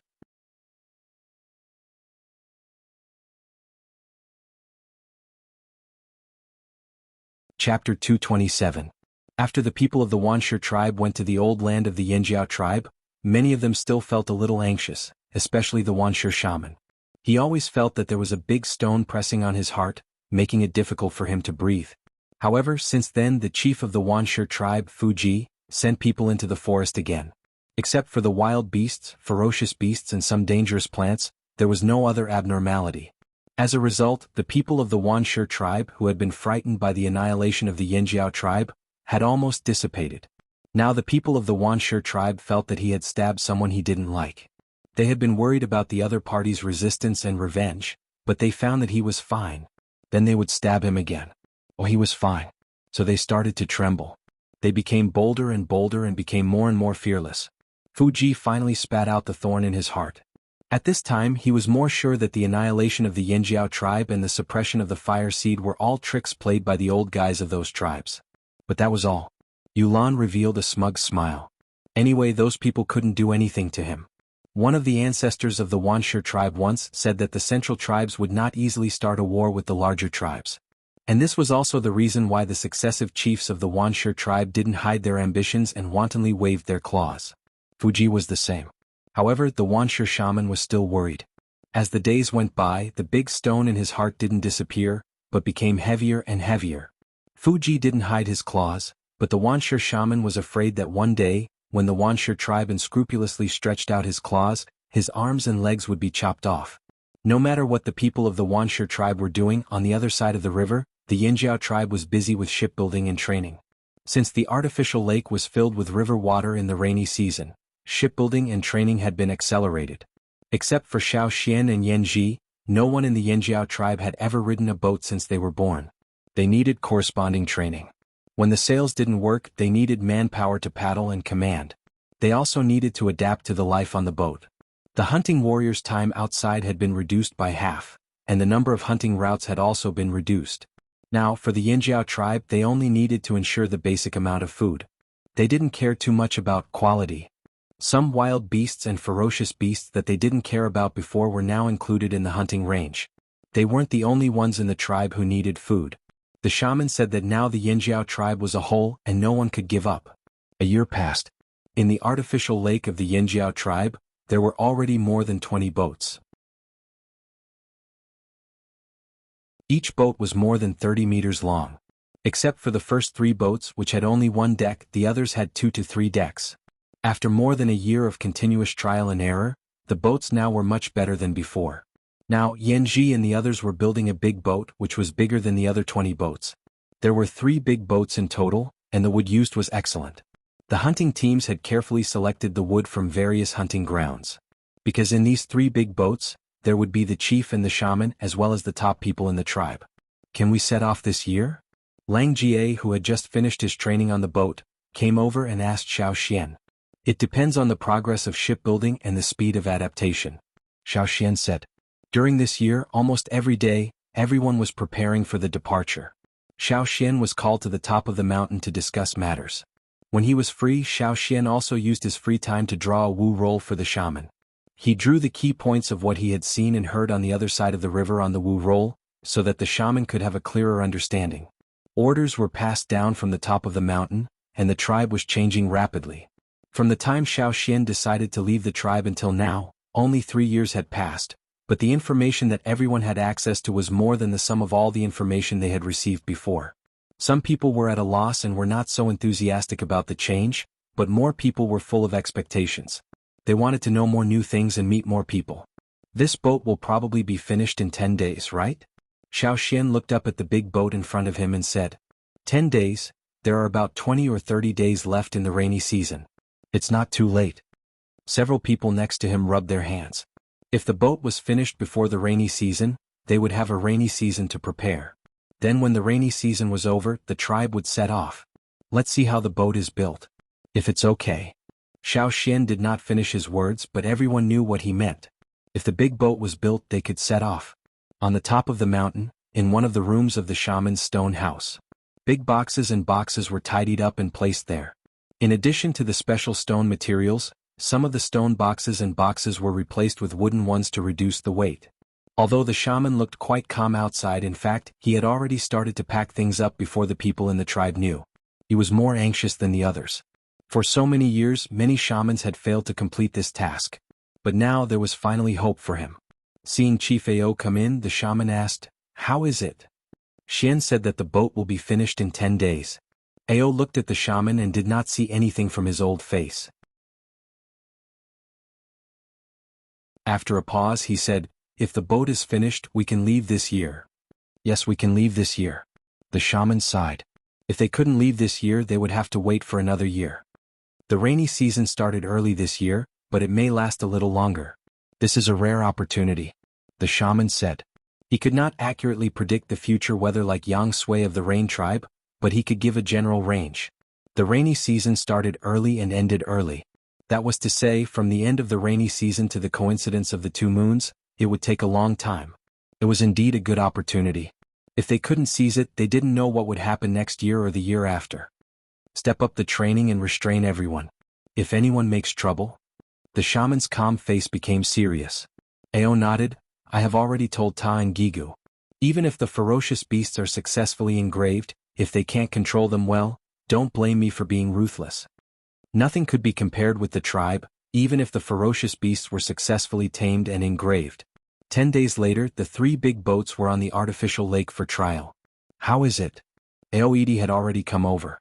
Staring at the 3 boats on the lake, he asked Xiao Xian and Yanji on the boat. There is no problem for the time being. Let's try for a while. Yanji said. Ao still looked serious and looked at Xiao Xian. Seeing Xiao Xian nod slightly, Ao clenched his fists and strode away. The more he walked, the faster he walked. When he went up the mountain, he could only see a shadow. Now that everything was ready, he needed to discuss with the shaman about the departure of the tribe after the rainy season this year. The old place, I really want to see what it looks like. Ao thought.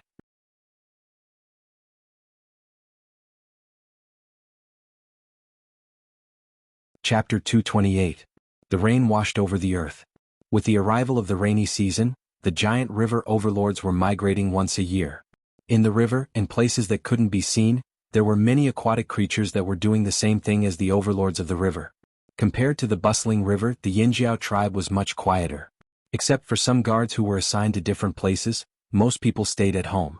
A worm came out of nowhere, moving its countless claws, and quickly crawled into the house.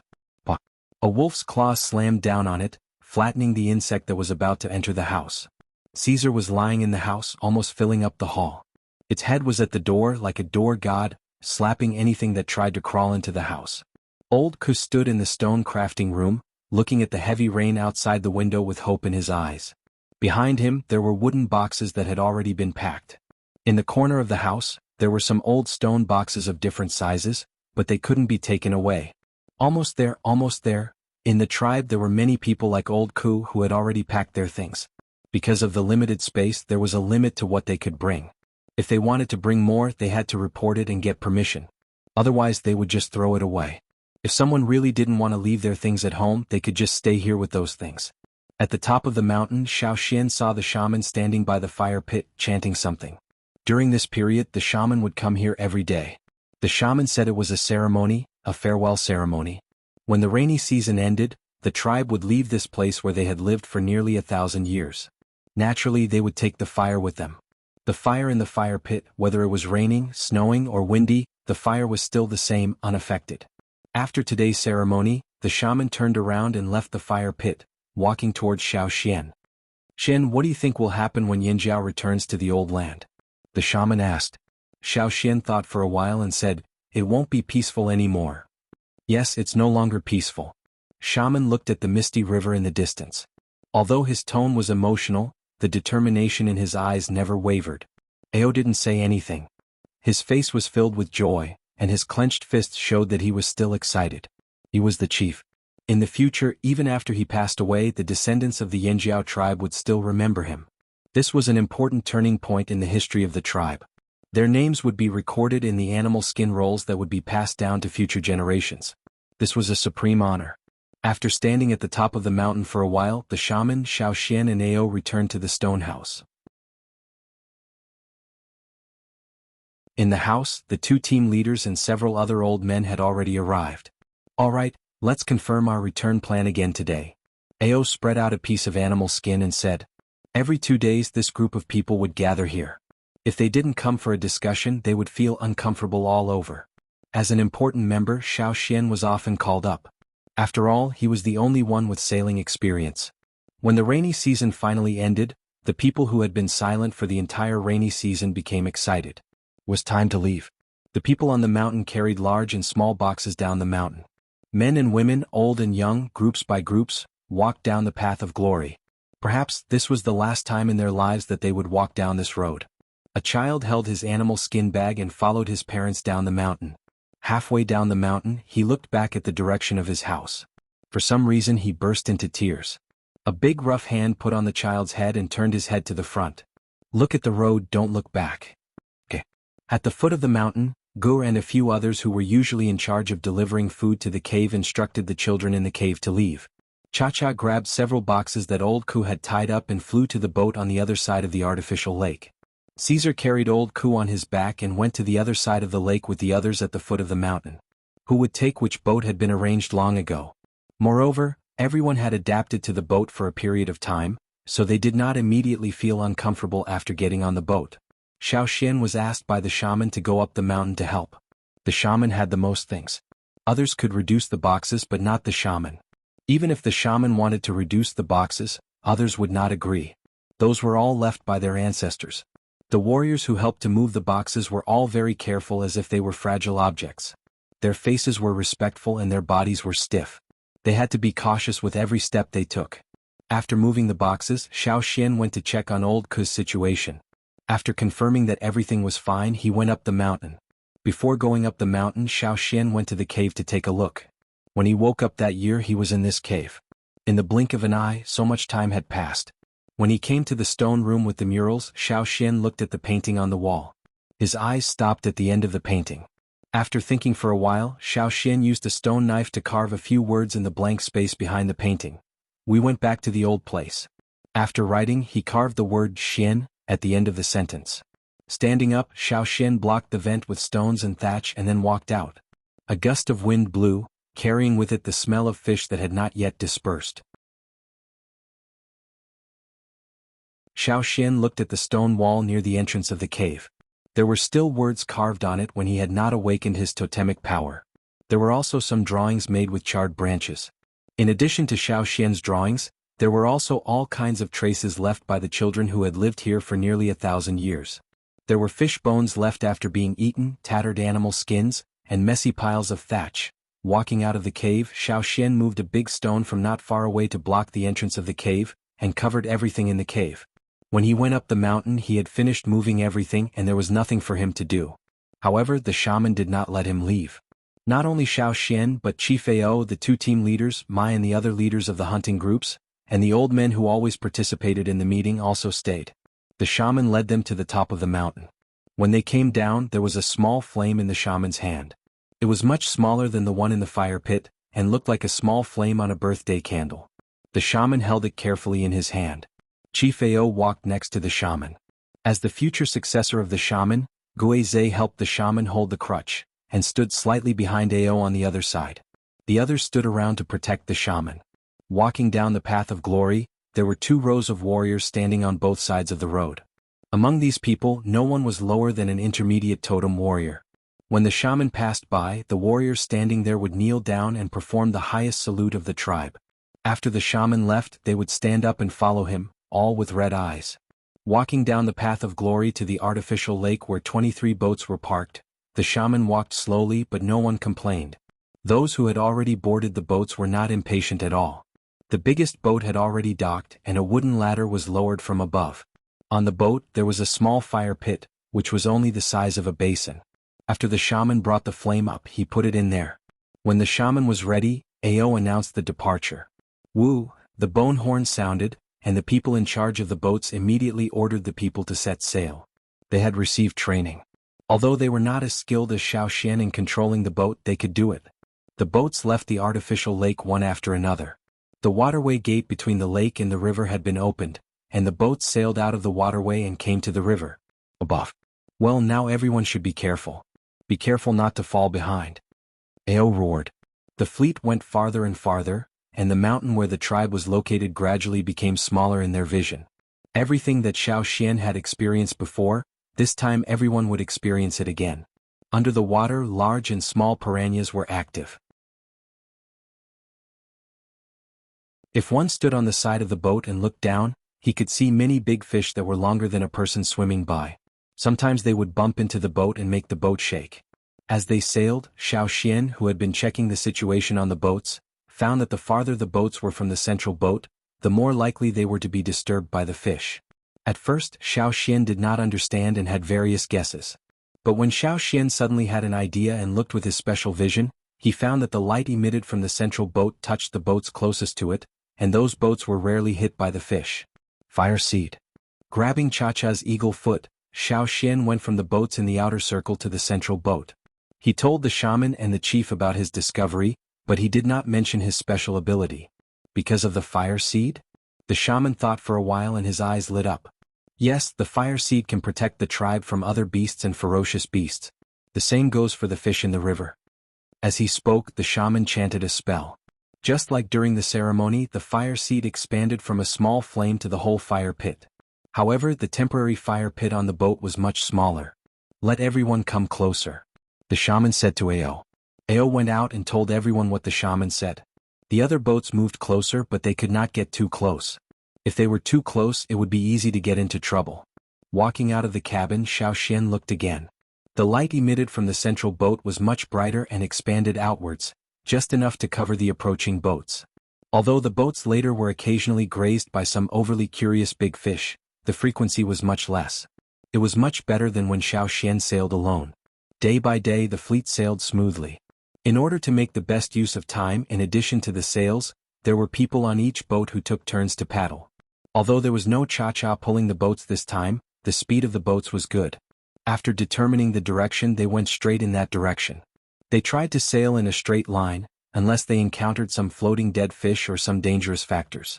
After all, if they could not reach the other side of the river before the water level dropped, all their previous efforts would be in vain. In that case, the Yinjiao tribe would really disappear from the stage of history. At the same time, Xiao Xian had a strange feeling in his heart again. This time, with the fire seed, protection and more manpower, Xiao Xian had more free time. He used this free time to carefully observe the surrounding river, even the clouds in the sky, the moon and the stars in the sky. Xiao Xian suddenly had a guess in his heart. Maybe this river was not as big as he thought.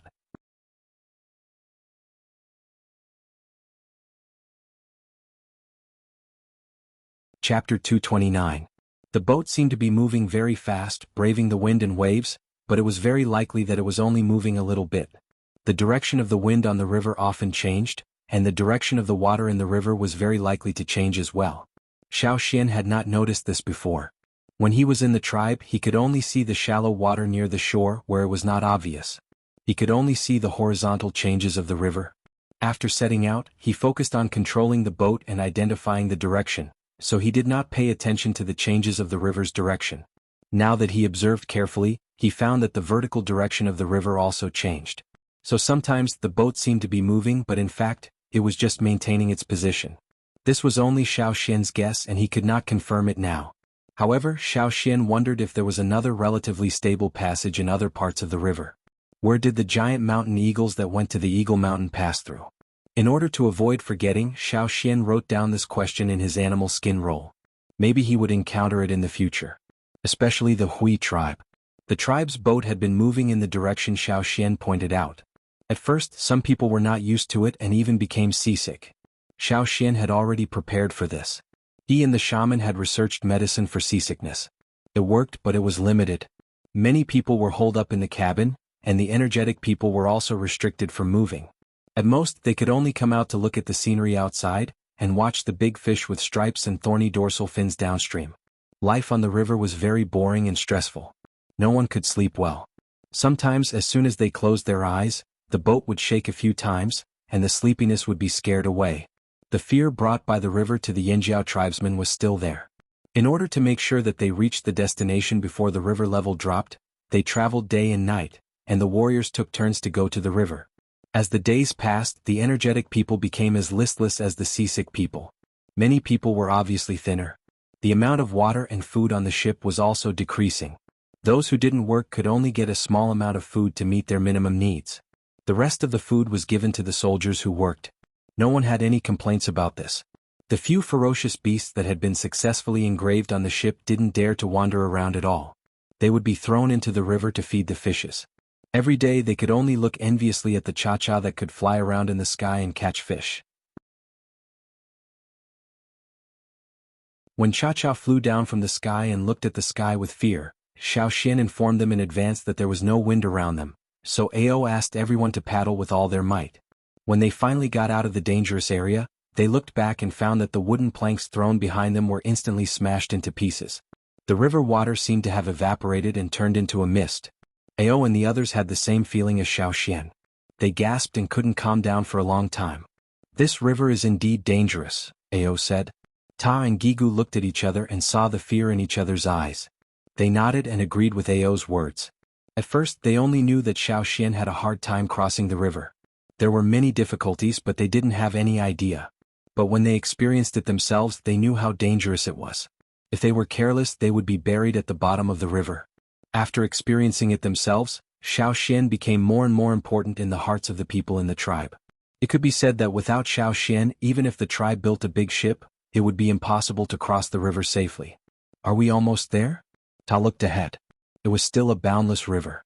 "It's still far away, but I think we can make it," Xiao Xian said. This year, the rainy season came early and ended early, leaving more time for the tribe. Even if the tribe's ships couldn't match the speed of Xiao Xian's last time, they could still make it. Life on the river continued. In the fleet, everyone's excitement at the beginning had already calmed down. The children on the ship either ate or slept. When they woke up, they gathered together to chat because they couldn't move freely. A long eagle cry came from the sky. The ears of the several ferocious beasts on the ship stood up and their eyes lit up. Ao and the others didn't quite understand what cha-cha meant. They all looked at Xiao Xian. Xiao Xian grabbed the eagle's claw and flew to the sky. When he came down, he said to the others, "We're here. We can see the river bank." Ao was overjoyed. The two team leaders also shouted excitedly. After shouting, they immediately turned back to the cabin.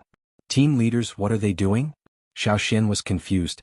Not only the two team leaders but also Kiki and the others ran into the cabin. "Didn't we say that the drumming tribe is over there?" "Ta and the others are dressing up," Ao said and also went into the cabin. Xiao Xian was speechless. The so-called dressing up, it couldn't be what he thought it was, right? The ships were also communicating with each other. Almost every ship was experiencing the same thing. The silent cabins were bustling with noise and excitement. When Xiao Xian saw the shaman coming out of the cabin, the corners of his eyes twitched. When did the old man wear those bone ornaments on his head? He also wore a necklace made of animal teeth on his neck. The cloak was not the one he wore when he first came on the ship. At first glance, he knew it was a new leather cloak that had been carefully taken care of. Looking at the leaders, team leaders and other totem warriors, Xiao Xian felt like a group of forest raccos were running towards them with their big feet. Bang bang bang bang, they smacked their lips and ran towards them with smoke and dust. Maybe the people of the Yinjiao tribe thought that this day was a very important day. Moreover, didn't the shaman and the chief say that they had to leave a good impression on the first tribe they saw and the first partner they cooperated with? Therefore, Xiao Xian saw that everyone was dressed up like they were on the day of the ceremony. They were wearing animal skins, horns, bone ornaments and masks. Looking around, they were all like this on every ship. Except for looking a little thinner than usual, they were all full of energy. They had gotten rid of the fatigue from the previous voyage. Xiao Xian covered his face with his hands and shook his head with a smile. He didn't know what the people of the drumming tribe's first impression of the Yinjiao tribe would be.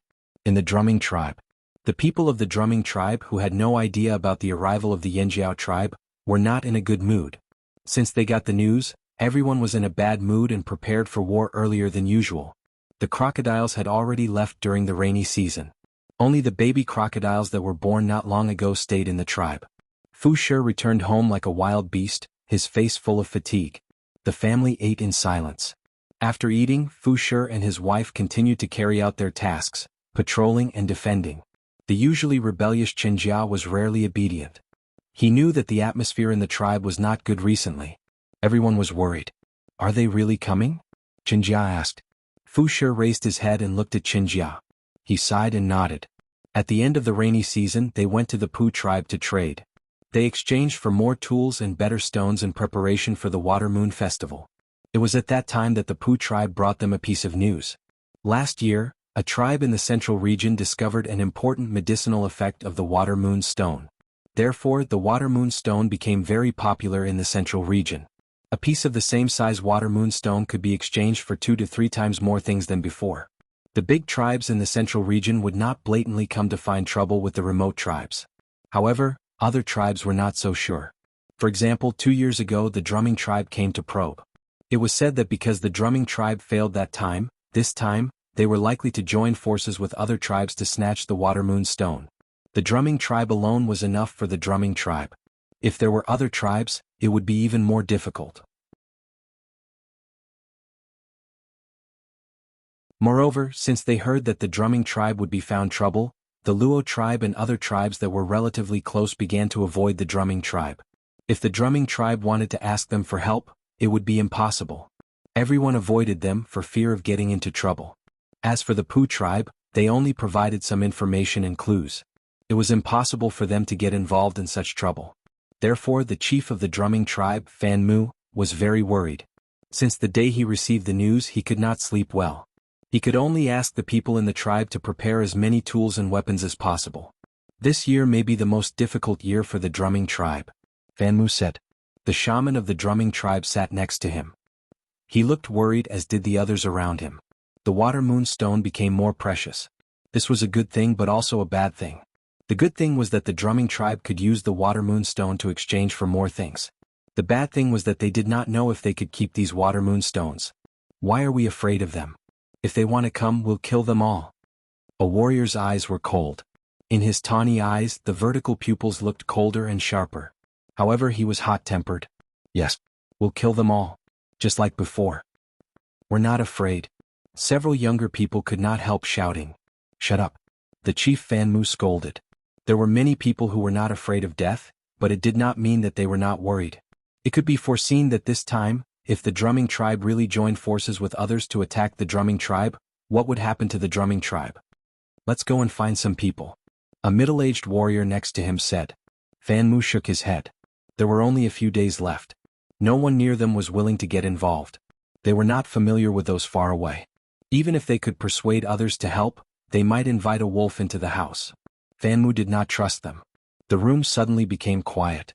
Only several young people were breathing heavily. They were angry because the drumming tribe repeatedly came to rob the Water Moon Stones. They were also angry that the surrounding tribes did not help. If only Xiao Xian's tribe was here. A man suddenly whispered. When Xiao Xian left, he said that the Yinjiao tribe and the drumming tribe would have friendly exchanges. If the Yinjiao tribe was here, they would help. But where are we going to find the people of the Flaming Horns tribe? Xiao Xian did not say where their tribe was. The room became quiet again. At this time, a whistle came from the river bank. What's going on? Someone is attacking so soon? No, it's not like someone is attacking. It's more like, not long after, a patrolling warrior rushed in, panting. He ran too fast and did not stop, so he was caught by Fan Mu and forced to stop. The man's face was red, either because he was running or because he was too excited. What's going on? Fan Mu asked. When the warrior was about to speak, Fan Mu heard a long and loud eagle cry. It was very familiar.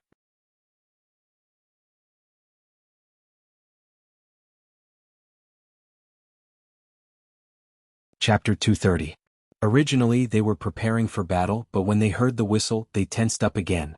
Then came the cry of an eagle, which made everyone a little bewildered. But soon everyone was sure because they saw the leader and the shaman, as well as the group of people behind the leader, rushing straight to the riverbank. Could it be? Fu Shi, who was patrolling, was surprised. Brother, I have something to do, so I'll leave for a while. Fu Shi said to the people next to him and then ran to the riverbank. Qin Jia, who was left at home, was secretly sharpening his knife. After hearing the eagle cry, he didn't even have time to hide his knife, and rushed to the riverbank with it. He was so familiar with the eagle cry because he often heard it. Fan Mu, the chief, and the others kept looking for the eagle in the sky, and then followed him to the riverbank. It's Xiao Xian, Fan Mu said happily. He didn't expect that Xiao Xian would come. He could ask Xiao Xian if he could ask the Yinjiao tribe to come and help. Chief, look. The people next to him elbowed Fan Mu. Because he was too excited, he didn't control his strength well. Usually he wouldn't dare to do this, but at this time he didn't care. Fan Mu was about to ask, but when he looked down and saw the situation on the river, he suddenly opened his eyes wide. Not only Fan Mu but also everyone who came to see the scene in front of them were stunned. On the surface of the river in the distance, many boats were approaching this place. Although they couldn't compare with some boats of the Longboat tribe, for the people of the Drumming tribe, these were the biggest and best boats they had ever seen, especially the three in the front. Is that the Longboat tribe? This was the first thought that came to the people who saw the fleet. No, it's not. That's the Yinjiao tribe. The people next to him shouted, and their voices were trembling with excitement. Although the boats were still a little far away, people with good eyesight could vaguely see the patterns painted on the sails, which were like the totem patterns of the Yinjiao tribe they had seen in Xiao Xian's place. The Yinjiao tribe. It was said that Xiao Xian had a good relationship with the Yinjiao tribe. Did the Yinjiao tribe get the news and come to help? So, it would be great. When the people around them were avoiding them like the plague, when they thought that they would have to face the attacks from all sides alone, when they were planning to suffer the greatest loss, a helper came. How great was this news? On the other side, the people on the boat, they were getting closer and closer. We're finally reaching the shore. Are they people of the Drumming tribe? Are they all coming to welcome us? So many people. Can you help me check if the horns on my head are crooked? Didn't they said there were crocodiles? Where are the crocodiles?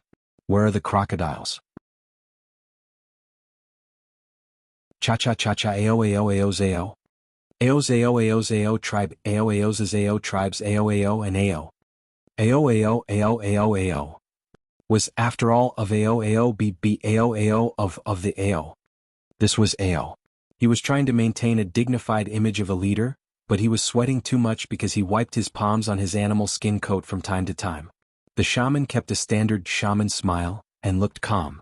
If people didn't know him well, they would think that the old man was very calm. Cha-Cha, who flew over first, hovered in the air for a while. He didn't land until the chief and the shaman of the Drumming tribe arrived. When he was close to the ground, Xiao Xian loosened his hand holding the eagle's claw and landed on the ground, standing steadily. Everyone, long time no see. Xiao Xian looked at the people of the Drumming tribe and smiled. Xiao Xian, you've grown taller. Are you here to help? Xiao Xian, are the people behind you from your tribe? Fan Mu pushed aside the people squeezing forward, suppressed the excitement and joy in his heart, and said to Xiao Xian, long time no see. Welcome to the Drumming tribe again. Well, our tribe is going back to the old haunt this time, so we need to pass through your tribe. Sorry to bother you. Xiao Xian said. In the Drumming tribe, there were several tributaries flowing to the river, one of which was relatively wide. Now the river level hadn't dropped much, so boats could go in from there. No problem. Fan Mu agreed without hesitation, but glanced at the shaman and then said to Xiao Xian, "I'll meet them in person." Xiao Xian noticed the conversation between the two leaders of the drumming tribe and knew that there was something hidden in it. Thinking that it was close to the harvest time of the water moonstones of the drumming tribe, he guessed that it was related to this matter. After talking with Fan Mu, Xiao Xian returned to the boat again and told the shaman and Ao about Fan Mu's reply and his guess. "If it's just the invasion and robbery you mentioned, it's okay to help them. After all, they have helped you and Yanji. This is the first tribe we've seen. As you said, Xian, since we should have friendly exchanges and help each other, we should help them when they are in trouble." Ao said. "Indeed." The shaman said, "The Yinjiao tribe shouldn't be silent." Ao smiled, looked at the approaching shore and said, "Then let's take this as the first whetstone for our Yinjiao tribe after we return." The fleet sailed towards the tributary of the drumming tribe, and the people on the shore also gathered there. The people of the drumming tribe were ecstatic when they saw Xiao Xian and the Yinjiao tribe at the beginning, and laughed out loud. But as the fleet got closer and closer, they gradually quieted down. When the fleet got closer, the people of the drumming tribe were stunned when they saw the well-dressed people on the ships. The people of the Yinjiao tribe were dressed a little too gorgeously. On such a hot day they wore thick animal skins. Didn't they feel hot? But the skin looked really good. It was oily and smooth. They would definitely keep warm in winter. They wondered how many water moonstones they could exchange for it. And those people were wearing necklaces made of animal teeth. Damn, look at those animal teeth. What kind of beast did that belong to? Did a beast have such big teeth? The ships of the Yinjiao tribe sailed from the river to the tributary, and then docked on the shore. The people of the two tribes could see each other clearly. In fact, the people of the Yinjiao tribe were also excited. But when they saw that the chief was so serious, they also became serious. Following the chief was the right thing to do. The people of the Yinjiao tribe were as serious as when dealing with ferocious beasts. Therefore, a murderous aura spread out. A gust of wind blew. Fu Shi shivered and scratched his arm. He whispered to the people next to him, "Why do I feel a little?" He didn't say the word scared. The others had the same feeling as him. Originally, they thought that the people of their own tribe were domineering enough. But today, when they saw the people of the Yinjiao tribe, they suddenly felt that there was always someone better than them. They looked so tough. Even Xiao Xian didn't look like that. Is this really a small tribe? Someone asked in a low voice. If they only looked at the number of people, it was indeed not a large tribe. But they all looked like they were not to be trifled with, and the beasts on the ships were eager to have a try. "No. Chief, those on the ships are not beasts, are they? I have never seen such beasts." A warrior came over and pointed at the beasts on the ships and said to Fan Mu, "They are ferocious beasts." Fan Mu stared at the ships and said word by word. He was not sure when he first saw them, but now he was closer. The more he looked at them, the more he felt something was wrong. He thought that Xiao Xian's eagle was a ferocious beast. So, those on the ships were probably ferocious beasts too. Fan Mu suppressed the shock in his heart. His palm holding the knife was sweaty. He really didn't expect that the Yinjiao tribe would be such a tribe. Even though there were not many people, Fan Mu was sure that if the two sides fought now, the drumming tribe would definitely be at a disadvantage, and it would be very miserable. The wooden ladder was put down. On the largest ship, the chief and the shaman walked down side by side. Behind them were two team leaders, and behind them were the excellent young warriors of the Yinjiao tribe. Originally, many people wanted to jump off the ship directly, but Ao told them to walk down the ladder, so they all followed him. "Welcome to the drumming tribe. I am Fan Mu, the chief of the drumming tribe." Fan Mu stepped forward with a perfect smile and said, "Nice to meet you." Ao's serious face also showed a smile. "I am Ao, the chief of the Yinjiao tribe." The two shamans also faced each other and saluted in the way of their respective tribes. For shamans, saluting was also a very important thing, just like a ceremony. After the introduction, one of the two shamans smiled mysteriously, while the other smiled meaningfully. It seemed that everything was understood without words. Xiao Xian, who was watching aside, was speechless. It was not easy to be a shaman. Look at these two, they seemed to have had a deep conversation before they spoke. According to Xiao Xian's understanding of shamans, the two shamans had a good impression of each other. They had really been friends for a long time. The chief and the shaman of the drumming tribe invited the people of the Flaming Horns tribe, and Ao also planned to rest for a few days in the drumming tribe. Although everyone looked very energetic now, it was only because they saw the first outsider on the shore. They were still tired and needed a good rest.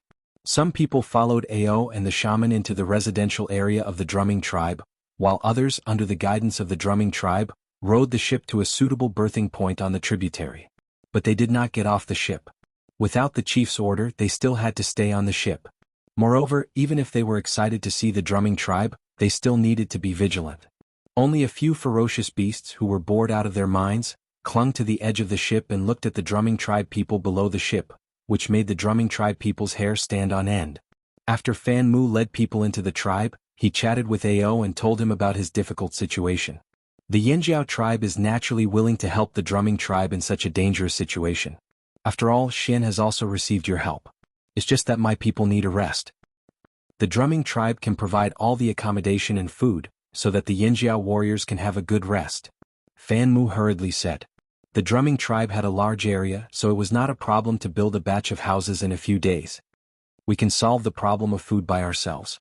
We only need some houses. After all, there was still the ship. While the two chiefs were talking about the settlement outside the house, Xiao Xian and Fu Shi were also chatting. The shaman and Ao allowed Xiao Xian to learn more about the situation outside.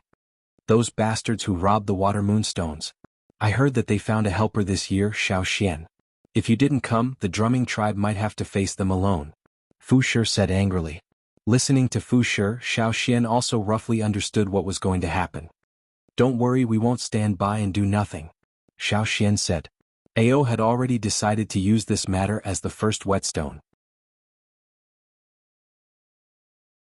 Moreover, the warriors had been bored out of their minds these days, so their hands must have been itching for a long time. The difference was that the warriors of the tribe faced ferocious beasts before, but now they had to face people. Ao wanted to see the warriors' performance. You're tuning in to the Han Li's Wuxia Adventures YouTube channel. We're so grateful for your support, and don't forget to subscribe to join us on this incredible journey through captivating stories. Your generosity through donations truly makes a world of difference, as it's the primary source of revenue that allows me to expand and enhance this channel for you. Thank you from the bottom of my heart for being a part of this adventure.